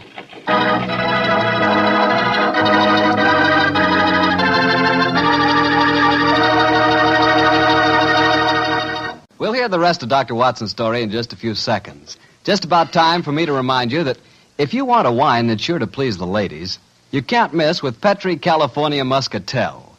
That's because Petri Muscatel is a golden wine with one of the most luscious flavors you ever tasted. Did you ever taste a big, plump Muscat grape that's ripened in the sun? If you have, then you know what to expect when you taste Petri Muscatel. It's a wonderful wine, perfect after dinner and swell when company comes. Just remember that, won't you? Petri Muscatel. Well, Doctor, you and Mr. Holmes were certainly having yourselves quite a Guy Fawkes day. What happened when you got back to Baker Street? We quickly changed out of our disguises and back into our ordinary clothes. I was still pretty much in the dark, as usual. And I kept questioning Holmes as to our next move. He was in a state of suppressed excitement. And it was obvious as he spoke to me that he was anxious to be off. Watson, don't dawdle. There's so much work ahead of us. What do you mean, don't dawdle? I'm not dawdling. I'm dressing as fast as I can. What's our next move, anyway? Well, we must split our forces.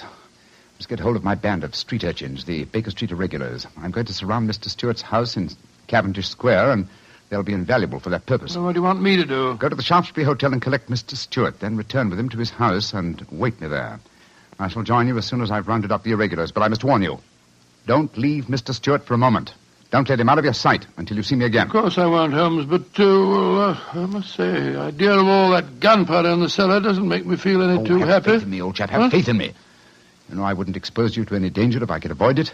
And I assure you that I shall join you and Mr. Stewart very shortly. You have your revolver? Yes, of course. Good.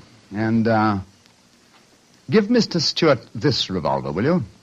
Tell him that I insist that he carries it. I fear that his own has probably been tampered with. Right you are, Holmes. I'll see that he has it. This is a strange business, I must say. That Guy Falconberry seemed such a decent sort of fellow. Yes, he appeared to be a most amiable fellow, didn't he? This is indeed an unusual case, Watson. We're up against one of the most sinister and twisted antagonists that we've ever met. Well, old chap, I'm leaving now. I'll join you soon. And don't forget, stay close to Mr. Stewart. Stay very close to him.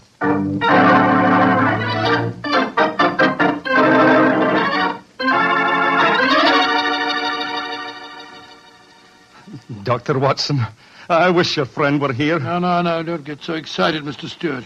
He'll be here any moment now. You've still got the revolver that I gave you? Yes, it's in my pocket. But what's the good of a revolver if there should be an explosion? Answer me that if you can. No, you must have faith in Mr. Holmes, sir. He's arranging now to have this house of yours surrounded by his band of street urchins. They'll see that no one gets to the cellar next door to light the fuses. A bunch of children. How can they do anything? You don't know the Baker Street irregulars, Mr. Stewart.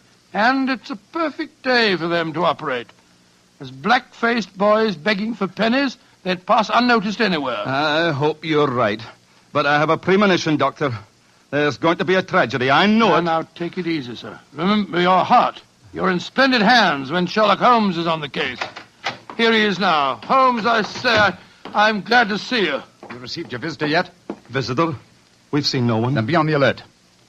I've just been questioning the boys surrounding this house. A few moments ago, some children pulled a small cart up to the back door. A cart containing a life-size dummy. My irregulars thought that it was an effigy on its way to a bonfire. Oh, why shouldn't it be, Holmes? I have reason to believe that it's someone visiting you in disguise, Mr. Stewart. A visitor who is mounting the back stairs at this very moment. You've got to stand by me, Holmes. You've got to protect me. Don't worry, sir. Come in. Look at that apparition. Great Scott, a Guy Fawkes dummy. A dark lantern in his hand, and it's walking. And also talking, I trust. Keep away from me. I got a revolver. Stick for a stake for Victoria's sake. If you won't give me one, I'll take two. The better for me and the worse for you. It's Guy Falconberry. Keep away from me, do you hear? The better for me and the worse for you. All right, then. I'm going to fire. Dear me, Mr. Stewart, the revolver I've provided for you seems to be unloaded. How very odd. Oh, what in fun is all this about? You've just witnessed an attempted murder, Watson. Murder? What are you talking about? This is a game. James and I had it arranged, the whole thing. You may have thought it was a game, Mr. Falconberry, but I assure you that your cousin... Grab Mr. Stewart, Watson. He seems to be leaving us. Leave me alone. Take your hands off me. My heart. Here, help me put him on the sofa. That's it. I'll get him some digitalis. Look, I don't want to appear unnecessarily stupid, but will someone tell me what this is all about? With pleasure, Mr. Falconberry. Your cousin had planned one of the most fantastic murder plots that I've ever encountered. He came to us with the story that you had threatened his life. But that's ridiculous. I'm very fond of him. Of course it's ridiculous. The whole plot was ridiculous. He leased the house next door, had a tunnel dug, and gunpowder and fuses planted there. Even entered the name of the tenants as Winter, Rokewood, and Keynes to give the apparent plot a further authenticity. You mean my cousin was the real tenant? Certainly he was. However, he was clumsy enough to drop that piece of silk with the wire ring on the end that you found in the cellar, Watson. The thing you called a jess. And what's a jess? It's a strap that goes round a falcon's leg to which its leash is fastened. You will remember that Mr. Stewart informed us that falconry is his hobby, and it therefore indicated that he had been in the cellar and consequently must have known about the whole plot. And all he was trying to do was to build up in our minds the belief that his cousin was trying to kill him. Exactly, my dear fellow. Had we believed him, of course, he could have shot you just now, Mr. Falconberry, in apparent self-defense. Good Lord, what a fantastic plot. I still can't quite believe Mr. it. Falconberry, why are you dressed as a Guy Fawkes dummy? Well, it was James's idea. He said that he was going to dress up too, and that we were to go round the bonfires tonight and frighten people by appearing as live dummies. But the last message he sent told me to come up here, that we'd play a practical joke on a couple of friends of his. And did he provide you with the costume that you're wearing? Yes, as a matter of fact, he did. Have you searched the pockets for any weapons? No, but I will. All right, and while you're doing that, I'll examine this dark lantern. How's your patient, Watson? Well, I've given him some digitalis. Now I'll get him some brandy. I can't find anything in the pockets. Here's the answer, my friends. Look here. Inside the lantern is a dagger. Your cousin planted it there to substantiate the claim that you were trying to kill him. Had his plans worked, you would have been dead, Mr. Falconby, before you could have told us the truth. Here, come back here, Mr. Stewart. James! He slipped out of the door. Confound it! He's faking the heart attack. Come on, Watson, after him.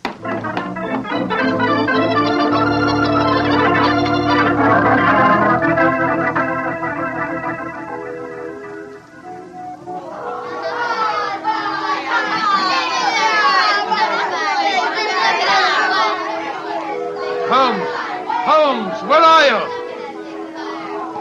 Out of the way, please. Blimey. Here comes the Lord Mayor of London, chums. Excuse me, please. I'm trying to find a friend of mine. Most important. Holmes, where are you? Here I am, Watson. I hear you calling me. Out of the way, please. I'm coming, Holmes. Why don't you send in a postcard? You got away from me in the crowd. I'm afraid Mr. Stewart got away from us. Well, we'll never find him in this mark. Not too old fellow. He's a dangerous man. There's no knowing what he may do. Where are the irregulars? There's Wiggins. Wiggins? Hello, Mr. Elms. Wiggins. Dr. Watson. Did you see a man run out of that house a few minutes ago? No, Governor. Perhaps Charlie did. Hey, Charlie, come over here a minute. It's Mr. Elms. All right. I bet Charlie didn't see anything, though. He's got some savvy girl with him. Hello, Mr. Holmes and Dr. Watson. Hello, Charlie. Hello, Charlie. Did you see a man run through this crowd a few minutes ago? A tallish man with a gray moustache? Yes, I did. A man came running out of the house over there. That's the house. Where'd he go? He ran down toward where the shops are. And he stole our dummy, he did. The one we are going to burn in the bonfire. I tried to stop him, but he got away. Holmes, look up there on the roof. There's a figure. By Jove, I believe it's James Stewart. That's the man. He's the one that stole our dummy. He's standing up on the roof. He's going to jump. If he does, he's going to land in the bonfire. There he goes. He is jumping. Right into the middle of the fire. It's awful. He'll be burned to death. Don't worry, Wiggins. There wasn't a man who fell into the bonfire. What do you mean? From the gyrations that the figure performed as it fell, my dear Watson, I'm convinced that Mr. Stewart threw the stolen dummy to try and put us off the track. Then Stewart's still up there. He is, Watson. Come along, old boy. It's up on the rooftops for us. Up on the rooftops.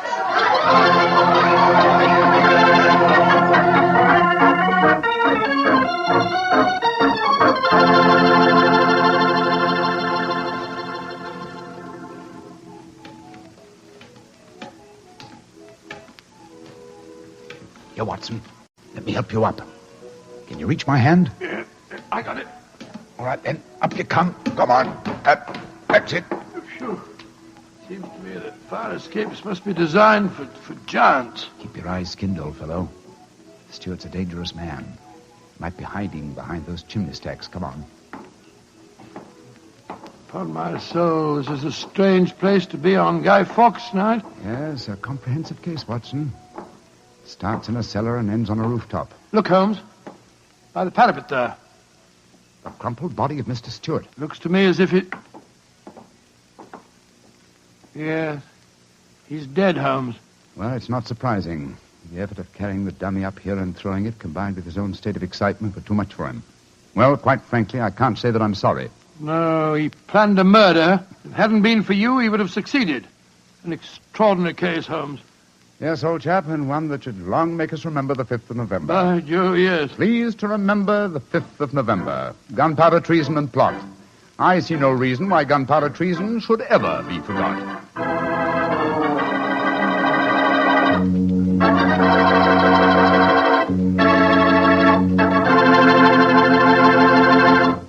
Well, Doctor, as you boys would say, that story was a bit of exciting, what? Yes, and even now I sort of lose my breath when I remember climbing that fire escape. You know, Doctor, those two fellas certainly went out of their way to celebrate Guy Fawkes Day.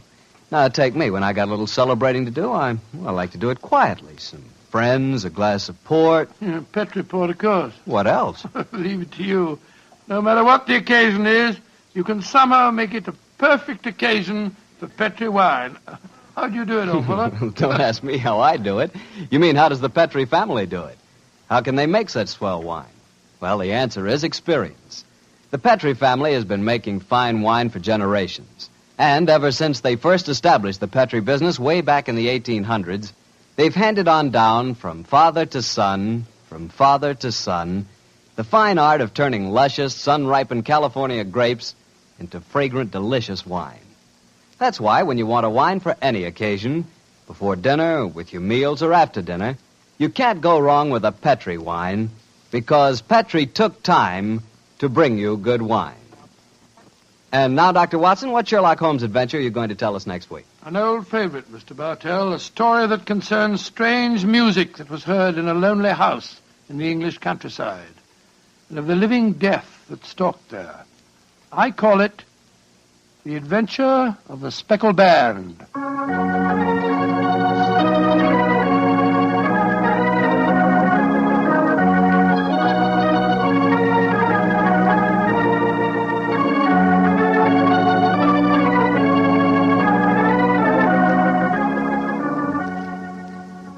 Tonight's Sherlock Holmes adventure is written by Dennis Green and Anthony Boucher and was suggested by an incident in this Arthur Conan Doyle story, The Adventure of the Devil's Foot. Music was by Dean Fossler. Mr. Rathbone appears through the courtesy of Metro-Goldwyn-Mayer and Mr. Bruce through the courtesy of Universal Pictures, where they are now starring in the Sherlock Holmes series.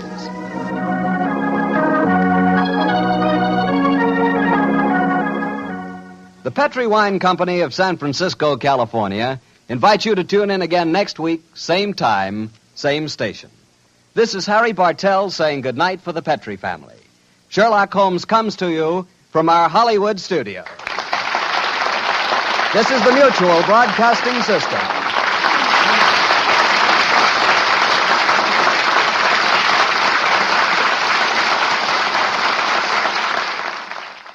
Petri Wine brings you Basil Rathbone and Nigel Bruce in the new adventures of Sherlock Holmes.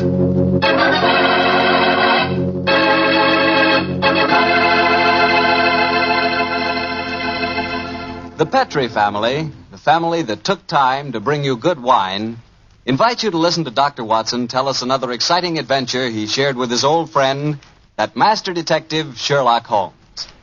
You know, the lives of Holmes and Watson were not always filled with action. They spent many a quiet evening at home in Baker Street, discussing the problems of the world over a glass of port. You know, it seems that no wine is more expressive of friendship and hospitality than port. And I'm sure there's no port wine more enjoyable than Petri California port. Try a good glass of Petri port after dinner some evening, or any time you get together with your friends. You'll love the rich, ruby red color of that Petri port.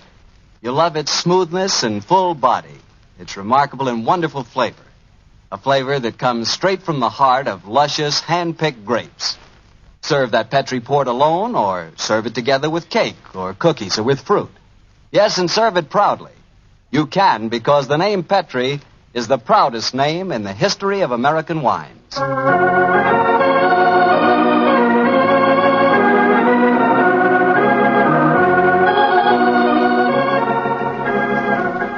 And now I'm sure our old friend Dr. Watson's expecting us. Let's tap on his study door. Come in. Good evening, Doctor. Good evening, Mr. Bartell. Come over here by the fire. I was just having a cup of coffee. Would you care to join me? Thanks, that'd be nice.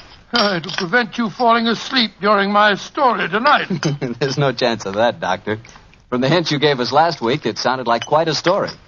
It began in a circus in Paris, you told us? Yes, my boy, the circus. A colorful world of sawdust and spangles. A world, Mr. Bartell, that I may tell you confidentially, always held an irresistible fascination for me when I was a youngster. Me too, Doctor. In fact, when I was 8 years old, I fell desperately in love with a lady bareback rider. A stunning creature who wore pink silk tights with gold sequins on them. Unfortunately, my mother caught me writing her proposal of marriage, and I'm afraid that, that's another story, and one that you probably wouldn't find very interesting. I'm sure I would, Doctor, but I think it would be safer to stick to your Sherlock Holmes story. Yes, you're probably right, my boy. Well, it was a winter in the 1890s, and Holmes and I were in Paris. On our second day there, Holmes suggested we attend that night's performance of the Cirque Royale. Needless to remark, I was delighted, Mr. Bartell. And shortly after 9 o'clock that night, I found myself seated beside Holmes in a box near the ringside. It was an incredibly vivid scene, even for that city of color and light. The gay costumes of the women and the gaudy trappings of the ringmasters and clowns looked like a giant kaleidoscope under the blazing glare of the arc lamps. As we sat there, a brass band nearby blared forth some popular music of the day, and yet he didn't appear to be enjoying himself, and so I leaned across and touched his arm.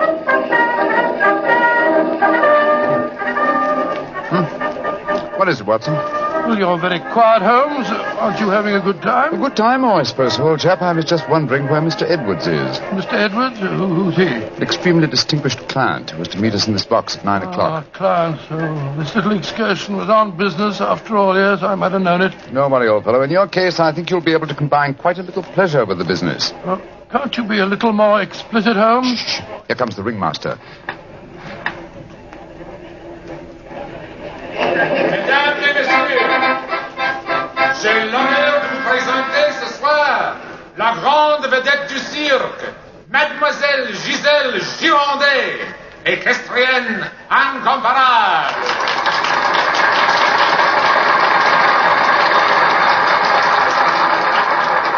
Gisèle Girondet, yes, I've heard of her. She's a bareback rider, isn't she, Holmes? Honest in France, old fellow. She also has quite a reputation as a femme fatale. 3 duels have been fought over her. A young English officer in the Grenadier Guards committed suicide last year because of her. And a famous French banker is at present languishing in prison because her extravagances drove him to appropriate funds that did not belong to him. Yes, Watson, she's an extremely colourful personality. You know, Holmes, the funny thing, when I was 8 years old, I fell violently in love with a lady bareback rider. She wore pink silk tights with golden sequins on them, but unfortunately... Here she is, old fellow. Here she is.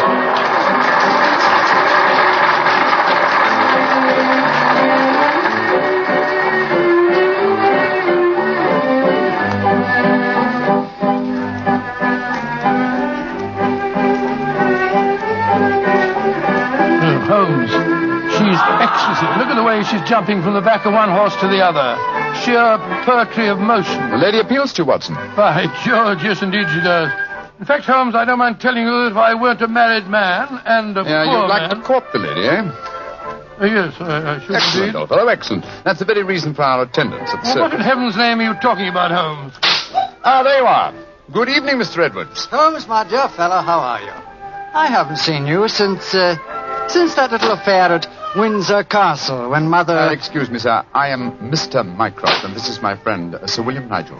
Sir William Nigel? Of course. And I am Mr. Edwards. We must respect each other's incognitos, eh? How do you do, Sir William? Well, I'm extremely honored to meet you, Your Royal... Mr. Edwards. How'd you like Giselle? Isn't she a stunning creature? Yes, indeed she is, sir. The four of us to have supper together after the performance tonight, I understand, Mr. Edwards. Well, unfortunately, I can't be there, Mycroft.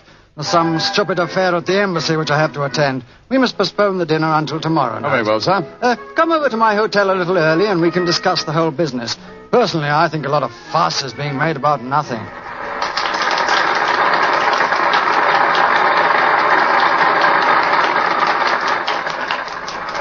Now, if you'll excuse me, gentlemen, I must go back and see Giselle for a moment and tell her that I can't keep our appointment for tonight. I'll see you tomorrow, Mycroft. Good night, Sir William. Good night. Good night, sir. Et maintenant, pour votre plaisir, les frères Salini, les jongleurs internationaux. Holmes, what's all this mystery? That wasn't Mr. Edwards. It was the Prince of... Watson, please. Discretion, old fellow. Mr. Edwards, as you know, is extremely democratic. Too much so, possibly, when one considers his position and responsibilities. He's become quite seriously involved with Mademoiselle Giselle, the lady bareback rider who has just left the ring. Oh, so that's it. The Foreign Office, quite naturally, I suppose, is deeply concerned over the matter, and I've been entrusted with the delicate mission of protecting Mr. Edwards. So does Giselle Girondet know that his true identity, do you suppose? That's the first thing that we have to find out. It's possible that she is simply captivated by having a rich Englishman at her feet. If, on the other hand, she knows who Mr. Edwards is, then we may be in for a great deal of trouble. Yes, but how are you going to find that out? By tempting her with a richer Englishman. And one with a title. That, my dear fellow, is why you are Sir William Nigel. You mean that... your job, old fellow, is to do your utmost to steal Giselle Girondet from Mr. Edwards. But, I don't even know the girl. We shall remedy that defect in a few minutes. As soon as the performance is over, my dear chap, I shall take you to her dressing room and arrange an introduction.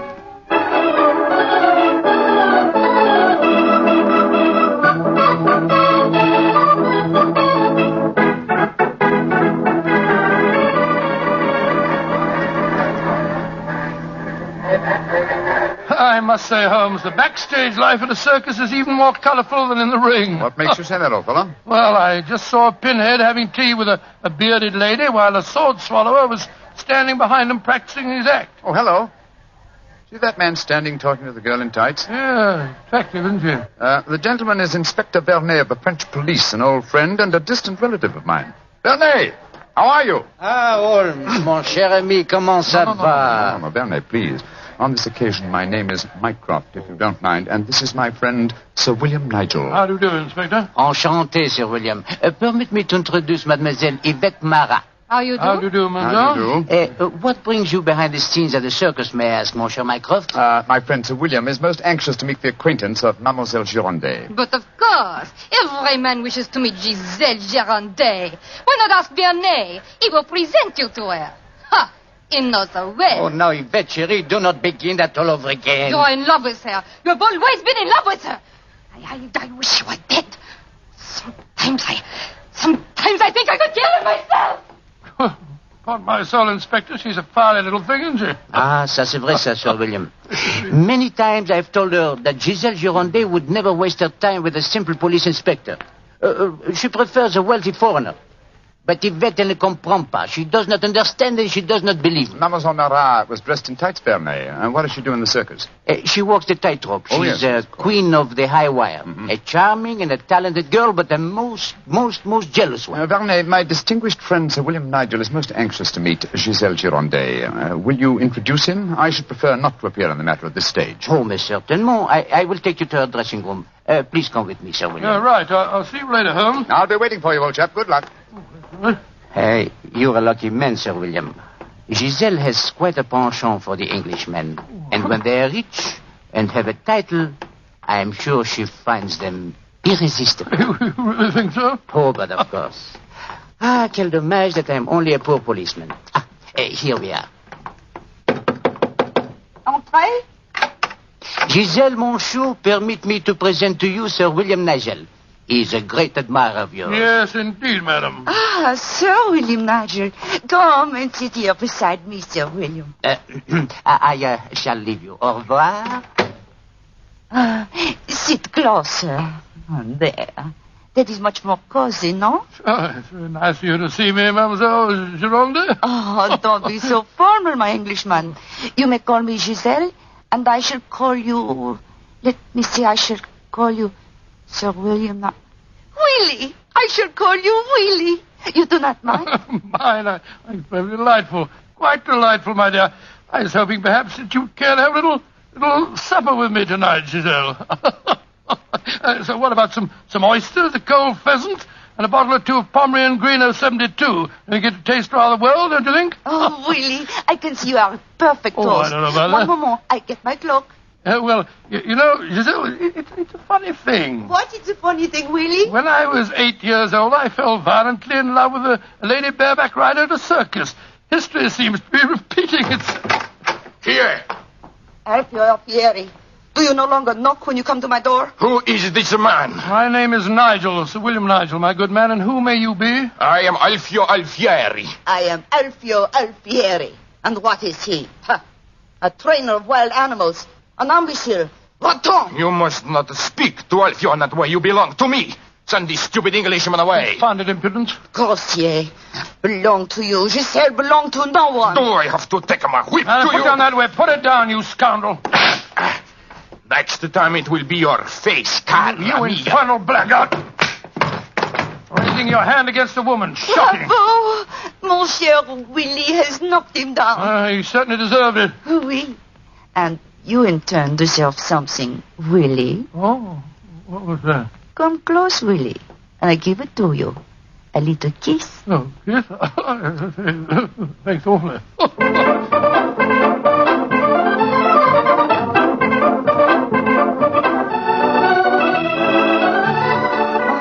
Willie, you are so strong, so resolute, so brave. Oh, it was nothing, my dear Giselle. Nothing at all. Here, more champagne, gosh.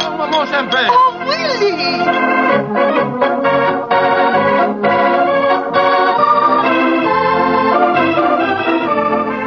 Giselle? Oui, Monsieur Edwards? I have a box for the opera tomorrow night. I was hoping that perhaps... Oh, I'm sorry, monsieur, but my time is occupied. I am showing the delights of moment to mon cher Willie.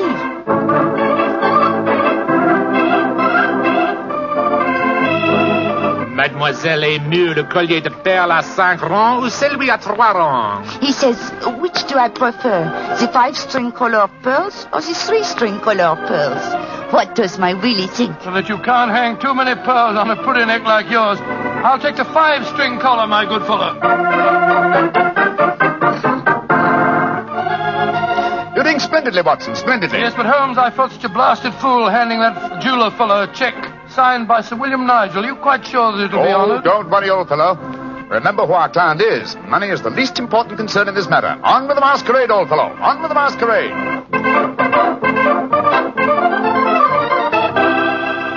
More champagne, garçon.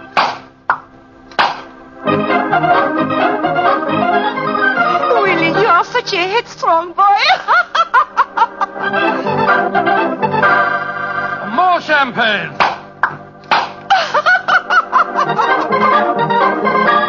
Citadel, you dear little thing. Oh, Willie!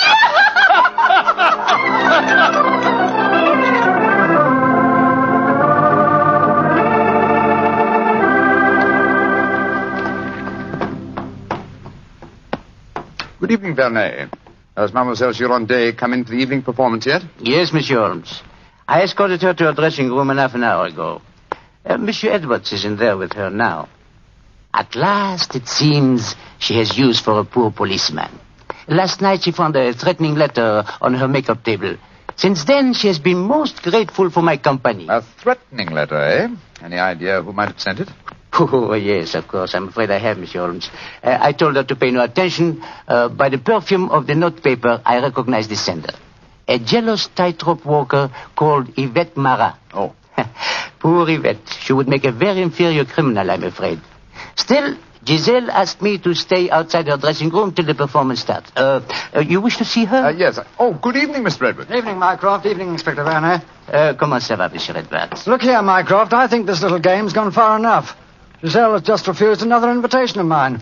Now, I know who Sir William Nigel is, and I swear I'll tell her. Don't you think, sir, that the lady is hardly worth bothering about? Surely this whole incident with Sir William proves that she's a scheming little adventuress. A fictitious title and an apparently bottomless purse have shown her up in her true colors. I could have told you the same thing without such an experiment, my friend. Well, I suppose you're right, Mycroft. I've been a fool. An idiot who lets a pretty ankle turn his head. A conceited dope. Let us just say, monsieur, that you have been a man. Good evening, sir. Oh, good evening. Good evening. Just going back to see Giselle for a moment. I brought us these flowers for her. I'll be back in a jiffy. Just a minute, Watson. I hate to dampen your ardor, old chap, but the masquerade is ended. Ended? What do you mean it's It is no ended? longer necessary for you to impersonate Sir William Nigel or to pay court to Giselle. Oh, really? Oh, really? Really? Well, that's a great relief, sir. Great relief. I've hated the whole business. Oh, yes, I'm sure you have. We appreciate the sacrifices that you've made, don't we, Sir Edward? Yes, indeed. Well, I must go back and see her once more, though. We had a rendezvous for tonight, and I must cancel it. A gentlemanly thing to do, you know. I won't be a minute. Never have I seen a man more downcast. Obviously, with him, my dear Holmes, business was a pleasure. Alfieri, where are you going? That Englishman. I just saw him go into Giselle's room. To whom are you referring? That man that called himself Sir William Nigel. 2 days ago, he struck me. I have to settle with him. No man may strike Alfieri. Do not cause any more trouble, Alfieri. From what I've been told, you thoroughly deserved what happened to you. Here he come now. You, English, you. Alfieri challenge you to a duel. Holmes! What's no, chap? What is it? You're as white as a ghost. It's Giselle. What's wrong with her? She's dead. She's lying there in her dressing room. Strangled. Strangled? And only half an hour ago I spoke with her myself. Since then I've been standing in this corridor, guarding her door at her own request. Only 2 men have entered Giselle's dressing room since then. You, Monsieur Edwards, and you, Sir William Nigel. What are you suggesting, Basil? I am suggesting nothing.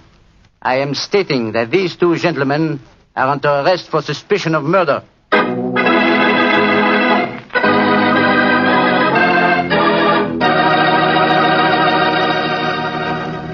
Dr. Watson's unusual story will continue in just a few seconds. time I'd like to take to remind you that one wine that seems to be the outstanding favorite among the ladies is Petri California Muscatel.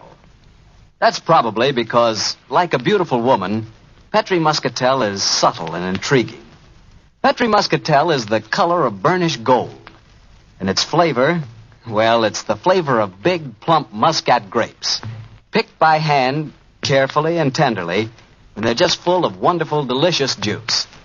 If you want to show that you really know the wine that women prefer, serve Petri Muscatel. Serve it after dinner or later in the evening. It's wonderful. And why shouldn't it be? It's a Petri wine. Well, Dr. Watson, so you and the mysterious Mr. Edwards got yourselves arrested on suspicion of murder, huh? Yes, Mr. Bartell. Holmes did everything in his power to persuade Inspector Vernet to release us, but it was useless. And so, while Mr. Edwards and myself were languishing in detention cells at the local Sûreté, Holmes and the French inspector were examining the dressing room of the dead woman. I'm sure, Inspector Vernet, that being as keen a detective as you are, you must suspect the true identity of Mr. Edwards. Of course, Monsieur Holmes. But that is the danger of incognitos. If he chooses to assume the identity of plain Monsieur Edwards, then he must run the risks of plain Monsieur And you're convinced that either he or my friend strangled Mademoiselle Girondet? It is obvious. Then I'll have to prove to you that they didn't. Let me examine the body again. No. If she had been strangled by either of my friends, why would her body be lying here under the window? It's as far away from the door by which they left this room as possible. That proves nothing. No, but it's odd. Giselle was a strong girl. There might easily have been a struggle. Perhaps she tried to get away through the window. And yet there are no marks of violence on her throat. Just this piece of very fine cord that did its deadly work so cleanly. Cut with a knife. Please do not remove the cord, Monsieur Holmes. The body has not yet been photographed. Dear me, Vernet, you're making it very hard for me, aren't you? You notice, of course, that the window is open. Yes, but we have examined the snow outside. There were no footprints within 3 yards of the window. The murderer must have entered by the door that I was watching. Yes, it would be hard, even for a professional acrobat to jump in. An acrobat? Vernet, your young friend, Mademoiselle Yvette Marat, is a tightrope walker. Yvette, but... Yes, she certainly had a motive. She'd even sent a threatening letter. I heard her express hatred and jealousy for this dead woman. It's conceivable that she could enter a room by a window without leaving footprints in the snow. Where was she at the time of the murder? I do not know. I was waiting for her in the corridor. And I suggest that we investigate her alibi at once. And after that, Inspector, I must pay a visit to the Sûreté. I don't want my friends to think that I've deserted them.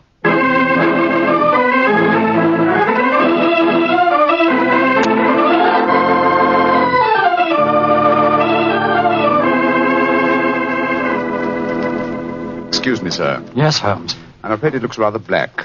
As I was telling you, Yvette Marat, the tightrope walker, was able to establish a completely satisfactory alibi. Vernet still suspects you or Dr. Watson. Well, that's ridiculous. May I ask you a very straightforward question, sir? Of course. I can well understand that if you had gone into the dressing room and found the woman already murdered, you might easily be tempted to conceal the fact, to avoid a scandal involving your person. Will you swear to me, sir, on your true identity, that Giselle was alive when you left her? She was, Holmes. I swear it. Thank you, sir. That's all I wanted to know.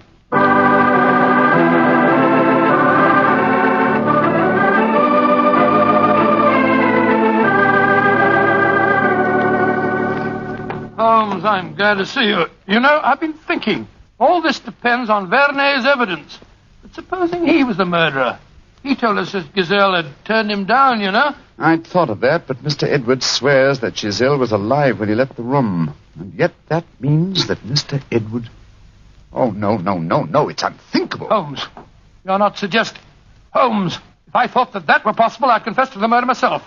My life wouldn't matter if it'd save a scandal like that. Great Scott, it'd shatter the empire. Dear old Watson, you shall not sacrifice yourself.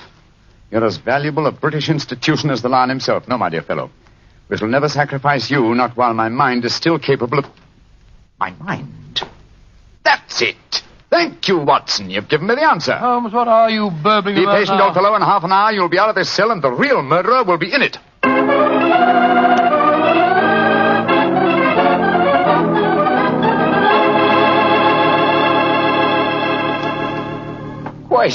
Questions. Why must Alfieri answer so many questions? Because he will not yet tell the truth. You murdered Giselle Girondet. How many times I have to tell you I did not kill her? Why should I want to harm her? Because you were jealous.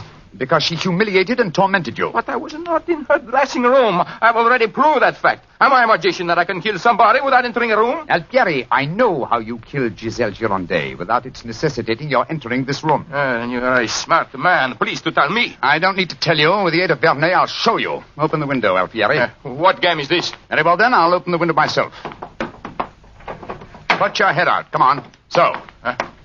Who do you see? Inspector Vernet standing 3 yards away, where you stood, and he's got your long training whip. No! Don't move! Stand there. The inspector hasn't your skill with a whip, but he wants to try a little experiment. No, leave him alone! All right, Vernet. I'm holding him.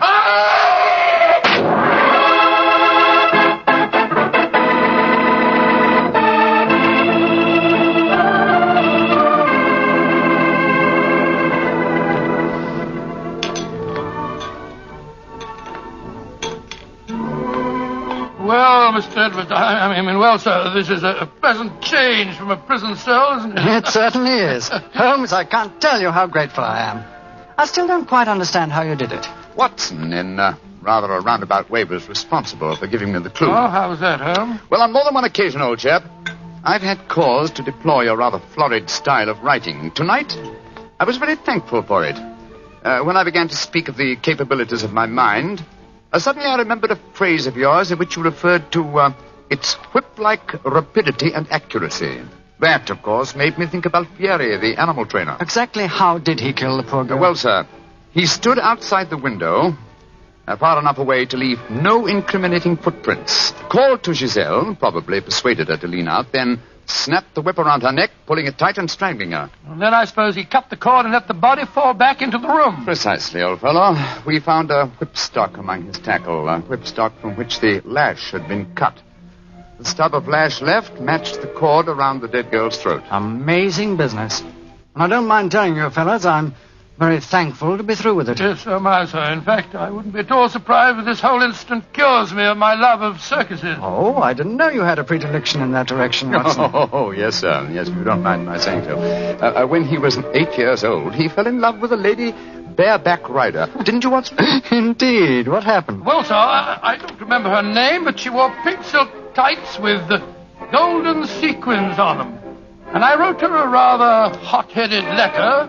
Unfortunately, my mother...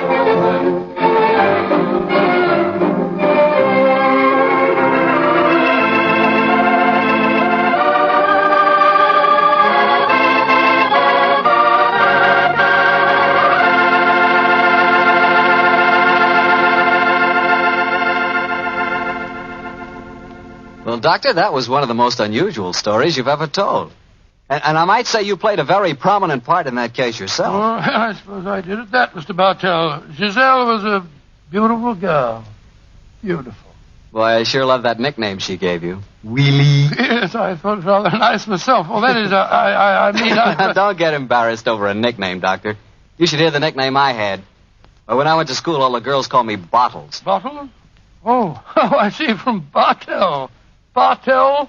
Oh, some nickname, like a prophecy. What do you mean?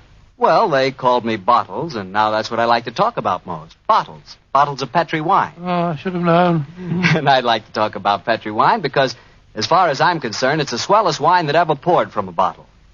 That's because the Petri family really knows how to make good wine. Well, they ought to. They've been making good wine ever since they started the Petri business way back in the 1800s. And since the Petri family has always personally owned and operated their business, they've been able to keep that fine art of winemaking right in the family, handing it on down from father to son, from generation to generation. So it's no wonder, whenever you want a good wine, you want a Petri wine, because Petri took time to bring you good wine. Well, Dr. Watson, what new Sherlock Holmes story are you going to tell us about next week? Well, now, next week, Mr. Bartell, I'm going to tell you of a strange adventure that Holmes and I had in the swampy fenlands of Norfolk. It concerns a gypsy encampment, a child that vanished, and a horrible death in the murky depths of a fearsome quagmire.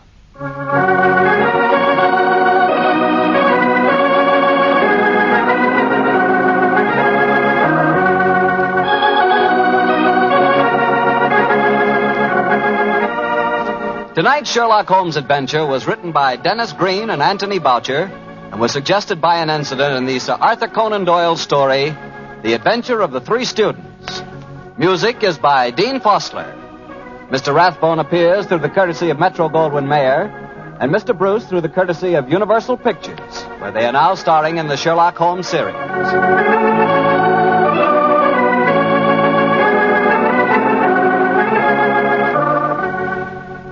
The Petri Wine Company of San Francisco, California, invites you to tune in again next week, same time, same station.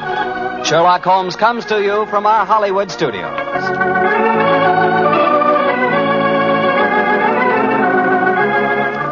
This is Harry Bartell saying goodnight for the Petri family. This episode from the life of Sherlock Holmes will be transmitted to our men and women overseas by short wave and through the worldwide facilities of the Armed Forces Radio Service. Petri Wine brings you Basil Rathbone and Nigel Bruce in the new adventures of Sherlock Holmes.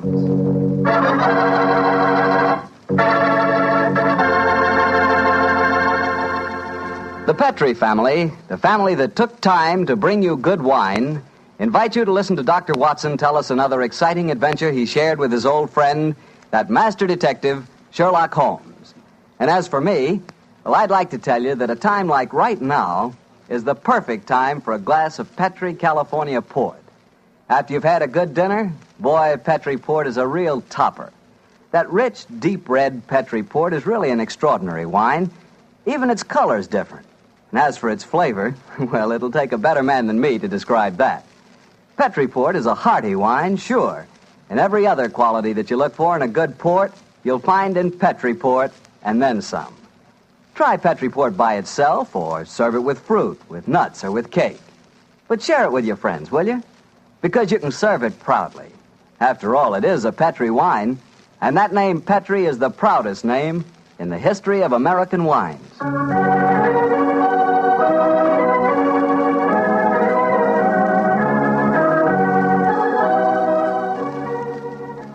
And now let's visit our old friend and host, Dr. Watson. Good evening, Mr. Bartell. Good evening, Doctor. Settle yourself down and get your pipe going. Thanks.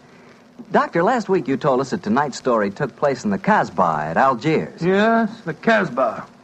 I remember it as the place of countless streets winding up and down, past colorful cafes where 100 tongues were spoken. And often a street would end in shadowy darkness, which a man would be foolhardy to enter alone. Yes, Mr. Bartell, that was the Casbah that Sherlock Holmes and I knew in that winter of '99. Well, how did you happen to be out there, Doctor? Do you mind if I tell you the story from the start, Mr. Bartell? It really began on a wintry night in Baker Street at the conclusion of the strange murder in Montrevor Castle. A charming young girl sat on the sofa of our lodgings in Baker Street and talked to us. But, Mr. Holmes, you can't say you'll have nothing more to do with the My dear Montrevors. Miss Fretfield, I found the true murderer of the Dowager Countess and he committed suicide. Surely the case is ended. Yes, Mr. Holmes, you found the real murderer. But now I want you to find the unfortunate young man who fled England 5 years ago when he was suspected of a crime. This is a new development, Miss Fretfield. Please tell us about it. It's Douglas Milton that I'm talking about. Oh, yes. He was the heir to the title, wasn't he? Yes, Mr. Holmes. He was a sensitive, artistic boy, and when he knew that he was under suspicion, he ran away. Mm-hmm. Of course, everyone regarded his flight as an admission of guilt. That is, until you found the real culprit, Mr. Holmes. I imagine, Miss Tutfield, that your interest in the missing boy is not entirely, shall we say, altruistic? I'm in love with him, Dr. Watson. We were engaged to be married when he ran away. Mr. Holmes, you've got to find him. He must know that his name has been cleared and that he's inherited the title. Miss Fretfield, have you any direct news, any letter from your fiancé since he left 5 years ago? None. Any clues as to his hiding place? Only this. It's a painting I received anonymously a year after he had left. Oh. It was sent from a forwarding address in London. Here it is, Mr. Holmes. Thank you. Small oil painting. Very good one, too, sir. Yes. He's a splendid sense of composition, and his use of color is unusually brilliant. You recognize this painting as the work of your fiancé, Miss Fretfield? I'm certain of it. Yes. Wonderful use of color. Observe the delicate shadings of that sunset and the brilliant green of the oasis. This scene is extraordinarily reminiscent The desert in North Africa. Yes, that's what made me say I was certain he'd gone abroad, Mr. Holmes. But why should he go to North Africa? A good place, Watson, for an Englishman who imagines himself to be escaping justice. Remember, the Foreign Legion is stationed there. You think he might have joined the Legion, Mr. Holmes? It would seem logical. No questions are asked of those who join it, and its colorful obscurity might easily appeal to a young fellow in trouble. Hello. What is it, Holmes? Quite a few grains of sand in between the canvas and the frame here. Miss Treadfield, do you mind if I pry the canvas loose? Do anything you like, Mr. Holmes, if it gives you any clue to Douglas's whereabouts. Give me your penknife, will you, Watson? Yeah. Thanks, old chap. Wait a minute. Here we are. Can you see anything? Uh-huh. Look. The word sheriff. And Ella Froon are stamped here. Sheriff is probably the framer's name, and Ella Froon is a town some 50 miles from Algiers. That settles it. Miss Stretfield, I accept your case. Watson and I will go to Africa and try to find your fiancé, Douglas Milton.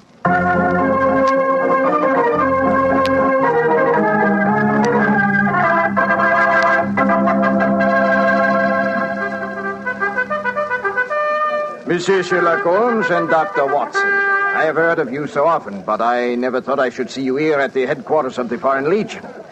What can I do for you, gentlemen? Well, Colonel Brisson, I'm trying to trace an Englishman who has been missing during the past 4 years.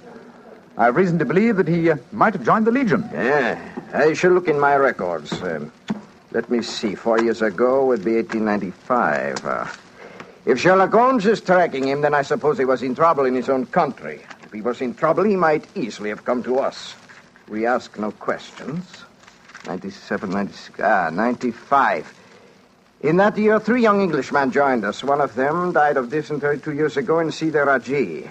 One of them deserted 18 months ago, and we have been unable to trace him. The third is my adjutant, who brought you into my office just now. And he is, I would say, about 3 inches shorter than Douglas Milton. And men do not shrink in the Foreign Legion, eh, Colonel? They do not, Monsieur Holmes. And the fellow who deserted must be our man. Unless it's the one who died of dysentery. Colonel de Brisson, how would you advise us to set about trying to find a deserter? Monsieur Holmes, there's only one place in Algeria where a man can hide from the Foreign Legion and remain hidden. Oh, and what's that place? The Casbah in Algiers. Then that's our destination, Watson. Be very careful, please, gentlemen. The Casbah is a place where the law is exiled. The police have no jurisdiction there. The only rule is that of strength, violence, and trickery. We shall be very cautious, I assure you. Goodbye, Colonel de Brisson, and thank you for your help.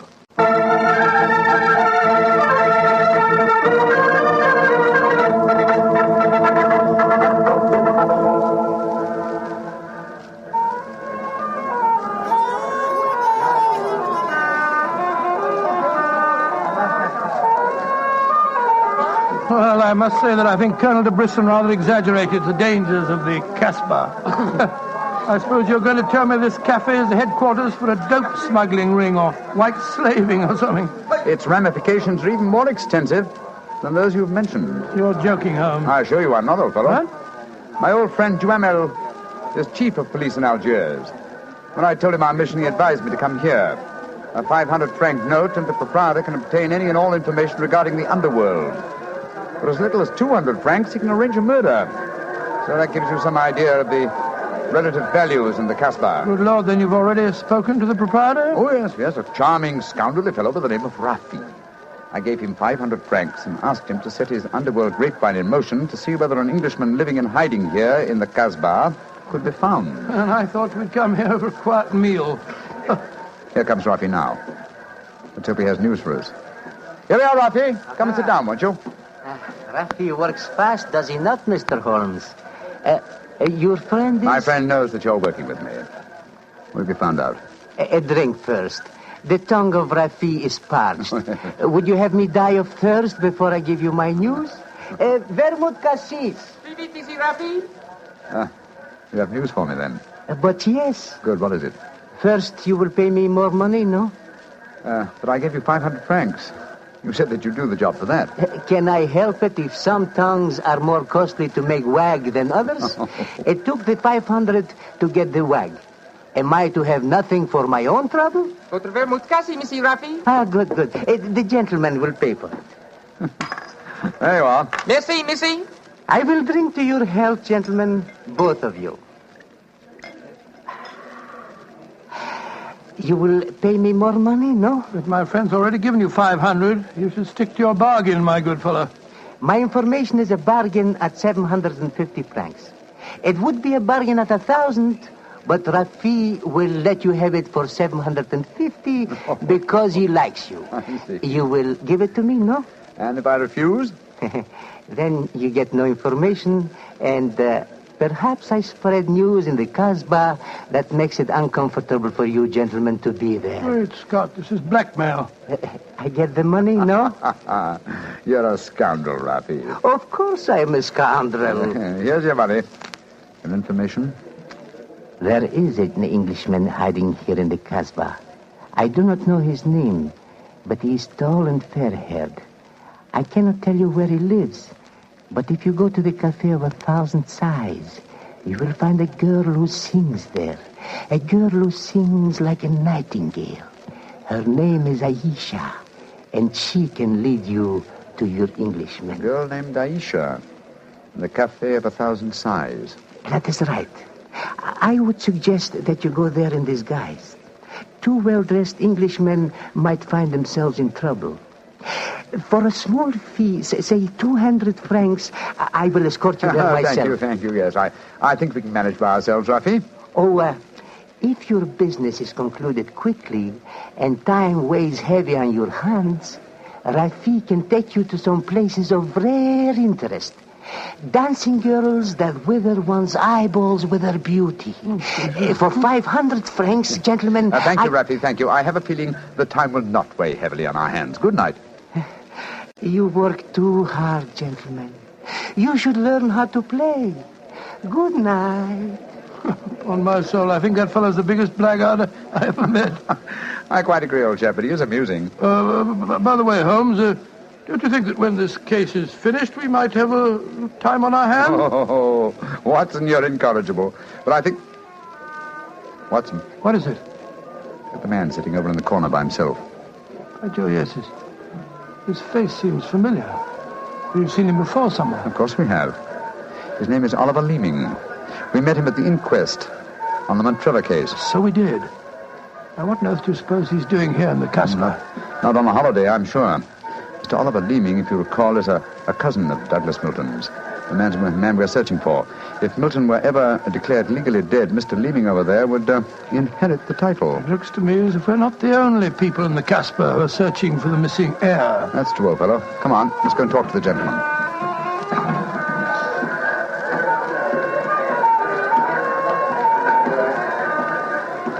Mr. Oliver Leeming, how very odd to meet you here. Well, Sherlock Holmes and Dr. Watson, won't you sit down? Thank you. World's a small place, isn't it? Or has somebody said that before? I wondered if you'd spot me over here in the corner. Oh, you saw us then? Of course. But you seem to be in such deep conversation with that scoundrel Rafi. I didn't like to disturb you. Very considerate of you, I'm sure. Why are you here, Mr. Leeming? Oh, I'm making a business trip. This is my day off. As I recall it, you're in the publishing business. Correct. What a memory you have. It seems peculiar that you should be on a business trip here. Are you planning on opening a publishing house in Algiers, or are you searching the Casbah for new authors? Why not? I'm a great believer in encouraging new talent. Mr. Leeming, why don't you admit that you're here for the express purpose of trying to find your cousin, Douglas Milton? Mr. Holmes, you've discovered my secret. The great Sherlock Holmes and his watchdog have their eagle eyes on me. They know that I succeed to the title if Douglas Milton dies. Yes, Mr. Leeming, we know that fact. And you have fathomed my plan to find Douglas before me and kill him so that I may inherit the title. How lucky I am to meet you in the Casbah, where you cannot arrest me. Well, it's a race against time, gentlemen, but I have a head start, as you will soon find out. Goodbye, and the best of luck to you. Extraordinary fellow. He's joking, of course. I believe not, Watson. I think he labors under the whimsical belief that the best method of discounting the truth is to state it as boldly so that it will not be believed. Great Scott, then we must work fast. Yes, old chap, we must. I'm sure that we're entrants in a race against death. We must get back to the hotel and into our disguises as quickly as possible. After that, we shall visit a young lady named Aisha in the Cafe of 1,000 Sighs. And I'm certain, Watson, that it will be the first time two men have ever entered the Casbah for the express purpose of preventing a murder.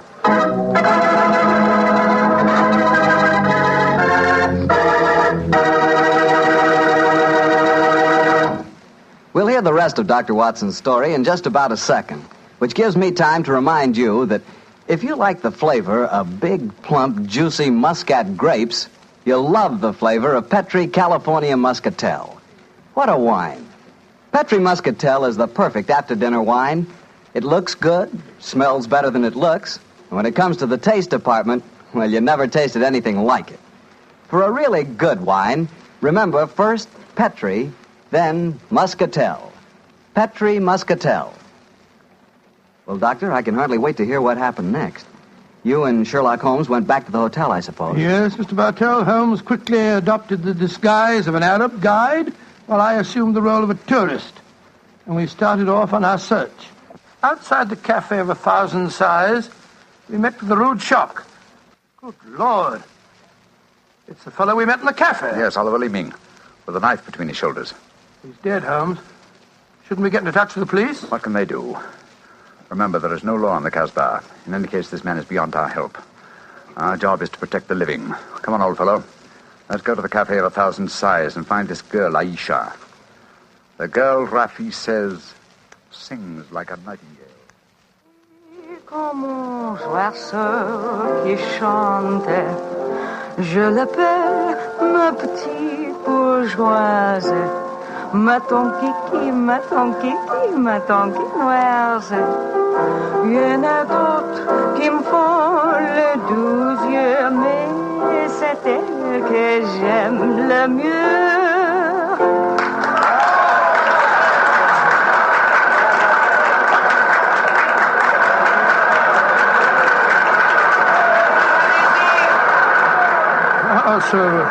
So that's the girl, Aisha. She's very beautiful. You'll be get our role of tourist and guide, old chap. Master, would wish to meet this Aisha? Very much indeed. I will see if it can be arranged, Master. Wait here for me, Watson. I'll see what I can do. Right you are, Holmes. Be careful now.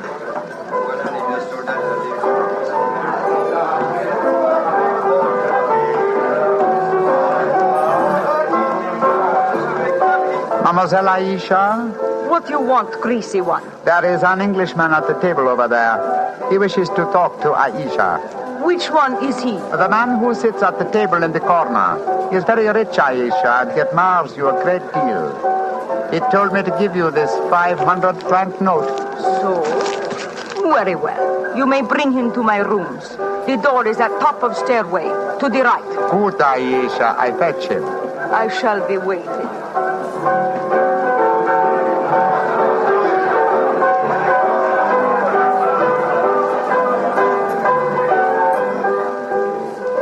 Aisha will see you, Master. Follow me, please. Oh, very well. I hope you know that you're going to handle this, Holmes. Don't worry, Watson. In this case, I think honesty will be the best policy. Well, I'm not so sure. This place is a thieves' kitchen if ever I saw one. You'd better be careful. First door to the right at the top of the stairs. This is it. Come in. Oh, come and sit over here, Mr. Englishman. Greasy one, you may leave us. Mademoiselle, I may as well tell you at once that I am not an Arab guide. My name is Sherlock Holmes. What do you want with me? Why you trick your way in here? Don't be frightened, mademoiselle. I can explain our mission in a very few words. My friend and I have come in search of an Englishman by the name of Douglas Milton. We have good news for him. What make you think I might know of him? A gentleman by the name of Rafi suggested that you might. What is your good news for this Englishman? That he has been cleared of suspicion of murder and that he is the rightful Earl of Montrevor. That means when he knows this, he will leave the Casbah and return to his country? Naturally, madame. I do not know this man. I have never heard of him. Here is your 500 francs. Goodbye. Not so fast, Aisha, mon petit chou. I've been listening from behind these curtains. Gentlemen, allow me to introduce myself. My name is Douglas Milton. Douglas Milton, we found you at last. It gives me infinite pleasure to have succeeded in my mission. How do you do, sir? This is very exciting. Yes, I think the occasion calls for a drink. What will it be, gentlemen? Well, I think a glass of port would be very nice, sir. Yes, it would be the most appropriate for toasting the new Earl of Montrevor. Splendid, splendid. Aisha, bring glasses and a bottle of port and some creme de menthe for me. You are not going to England. I will never let you leave me. Oh, stop being so melodramatic, Aisha. Please bring 2 bottles and some glasses. Very well. I am sorry. Mr. Holmes, I can't tell you how I appreciate your trouble in coming all this way to find me, but Well, I must tell you at once, there's one problem that makes it difficult for me to leave this country. You see, I deserted from the Foreign Legion. Yes, we know that, my boy. In fact, that's how we first got onto your trail. I shouldn't let that fact worry you, Mr. Milton. I'm certain the British consul in Algiers can arrange to have any charges dropped against a peer of the realm. Oh, well, I never thought of that. Here are the bottles. You must excuse the glasses, gentlemen. Tumblers are hardly correct, I suppose, but... Well, they won't spoil the flavor, I'm sure. 2 glasses of port and creme de menthe for me. Only 3 glasses, Aisha? Bring a glass for yourself. I do not wish to drink. And I insist that you do. Bring a glass, Aisha. Why should I drink if you are leaving? Mr. Milton, do you know Oliver Leeming? Of course, he's my cousin. Yes, he came here half an hour ago and threatened me. Did you also know that he's lying dead in the street? Murdered? Well, yes, I did. If we went in the Kasbah, I wouldn't tell you this, but Aisha stabbed him. She followed him when he left here. He killed him and then slipped back just in time to sing a song a few moments ago. Oh, you needn't look so shocked, Dr. Watson. Life is cheap in the Kasbah, and Aisha is a girl of violent passions. Come on, let's drink. A toast to the new Earl of Montrevor. Oh, excuse me, sir. You took the wrong glass. You were drinking my port. Oh, silly mistake. I can't bear port. Very un-English of me, I'm afraid, but, well, after all these years, I don't feel particularly English. In fact, I'll probably find it very hard to adjust myself to the old life when I go back. Or perhaps I should say, if I go back. Since you feel that way about it, Mr. Milton, why go? You can claim the title and the revenues of the estate without leaving Algeria. You could stay here and live on the income. I didn't realize that would be possible. You sure I could do that? Oh, yes, I'm quite certain of it. But if you doubt my word, I suggest we all adjourn to the British consulate in Algiers. They can put you straight on the matter. That's a good idea. Let's go over there at once. Now I've been listening to you, my friend. You're planning to leave me. Once you go from the Kasbah, I shall never see you again. Put down that knife, Aisha. I will not let you go. You belong to me. If you try to leave me now, I will kill you. Put down that knife, Aisha. You've done enough damage for one night. Why you? Put it down, you fool. Put it down. Let me go. Let me go. She twisted the knife on herself as she fell. Holmes, help me turn her over. She's dead, Mr. Milton. Poor Aisha. It's a bloody path that leads to the Montrevor title, sir. I suggest that we see that this poor girl's body is taken care of. Then go to the British consulate without any further delay.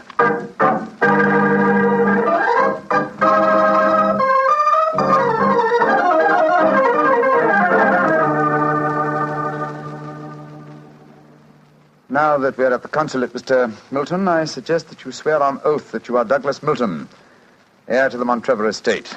This gentleman is a commissioner of oaths. Then we can go in and see the consul. Very well. Now, raise your right hand, please, and repeat after me. I hereby solemnly swear that I am Douglas Milton, the missing heir to the Montrevor estate. I hereby swear that I am Douglas Milton, missing heir to the Montrevor estate. Thank you, sir. And now, if you'll sign the statement here, these gentlemen can witness it.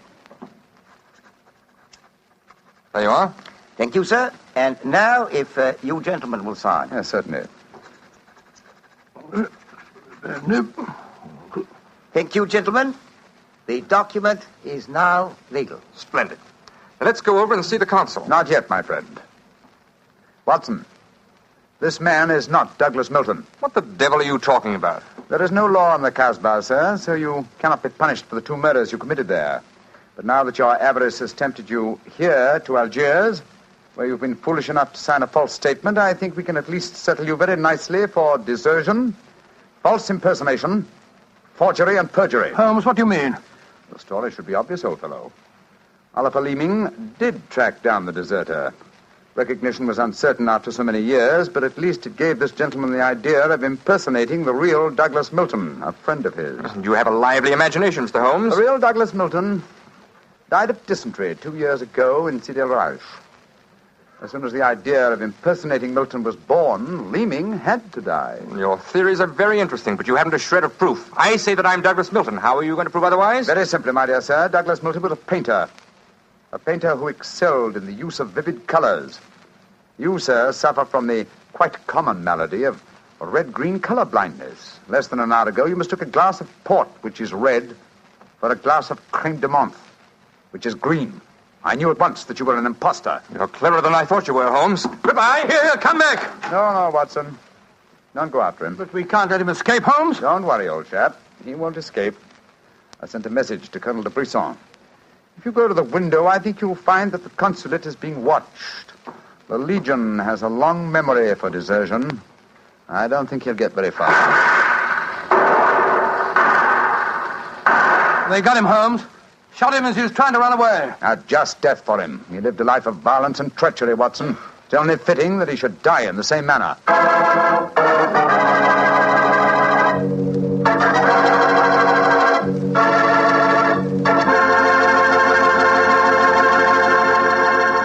Doctor, that was a swell story, but you know something? I wish you hadn't disillusioned me about the Casbah. Disillusioned you? What do you mean? Well, before I heard your story, whenever somebody mentioned the Casbah, I'd always visualize a very glamorous, romantic sort of place full of beautiful women.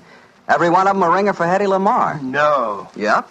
And I could just see myself, handsome, dashing, going up to one of those beautiful girls and whispering in my fine French accent, "Darling, you're a sensational. You're lovely, gorgeous. Tell me, have you ever tried Petri wine? It's wonderful." Well, you must admit, Doctor, that is the truth. It is wonderful wine. It certainly ought to be. You're incorrigible. After all, winemaking has been the business of the Petri family ever since way back in the 1800s. For generations, the Petri family has handed down from father to son, the fine art of turning luscious, sun-ripened grapes into fragrant, delicious wine. And don't forget, because the making of Petri wine is a family affair, the letters P-E-T-R-I on a bottle of wine are the personal assurance of the Petri family that every drop of wine in that bottle is good wine. So no matter what type wine you prefer, for any occasion, remember you can't go wrong with a Petri wine because Petri took time to bring you good wine. Well, Doctor, now I suppose you're ready to tell us about next week's story? Yes, and as soon as I have, I want you to meet a friend of mine. A friend? Yes. But first, Mr. Bartell, next week, I'm going to tell you an adventure in which, for once, Holmes came off second best. An exciting story of high society and romance. I call it A Scandal in Bohemia. Boy, that sounds swell. And now, what about your friend? Well, he's waiting at the microphone in San Francisco. He's Dr. Langley Porter, and he wants to tell us about something very important. Dr. Langley Porter. Thank you, Dr. Watson. Radio listeners, tonight in Italy there are thousands, many thousands, dying of cold and hunger. Babies, children, expectant mothers, old folks, dying for want of clothes, want of food. This organization, American Relief for Italy, appeals to you to search your homes for anything that can be made useful for starving, freezing men, women, children. Clothing, layettes for babies, diapers, shoes, food, surgical supplies, but above all, clothes, clean clothes, fit to wear. Take them to the nearest fire station. That your gifts will reach the Italians who need them, you may be sure. Americans of this organization will distribute the packages in Italy through the Italian Red Cross, the Catholic Relief Organization, the League of Italian Women, the Confederation of Italian Labor, and the Italian government. In California, rationing has gone. Christmas comes. There, in Italy, death is on the prowl. Radio listeners, lives can be saved. It's up to you. Thank you, Dr. Langley Porter. I know that our friends listening in will do all that they can to help the organization American Relief for Italy. Tonight's Sherlock Holmes adventure is written by Dennis Green and Anthony Boucher and was suggested by an incident in the Sir Arthur Conan Doyle story, The Crooked Man. Music is by Dean Fossler.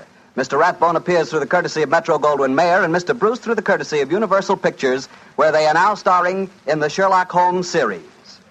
This is the Mutual Broadcasting System.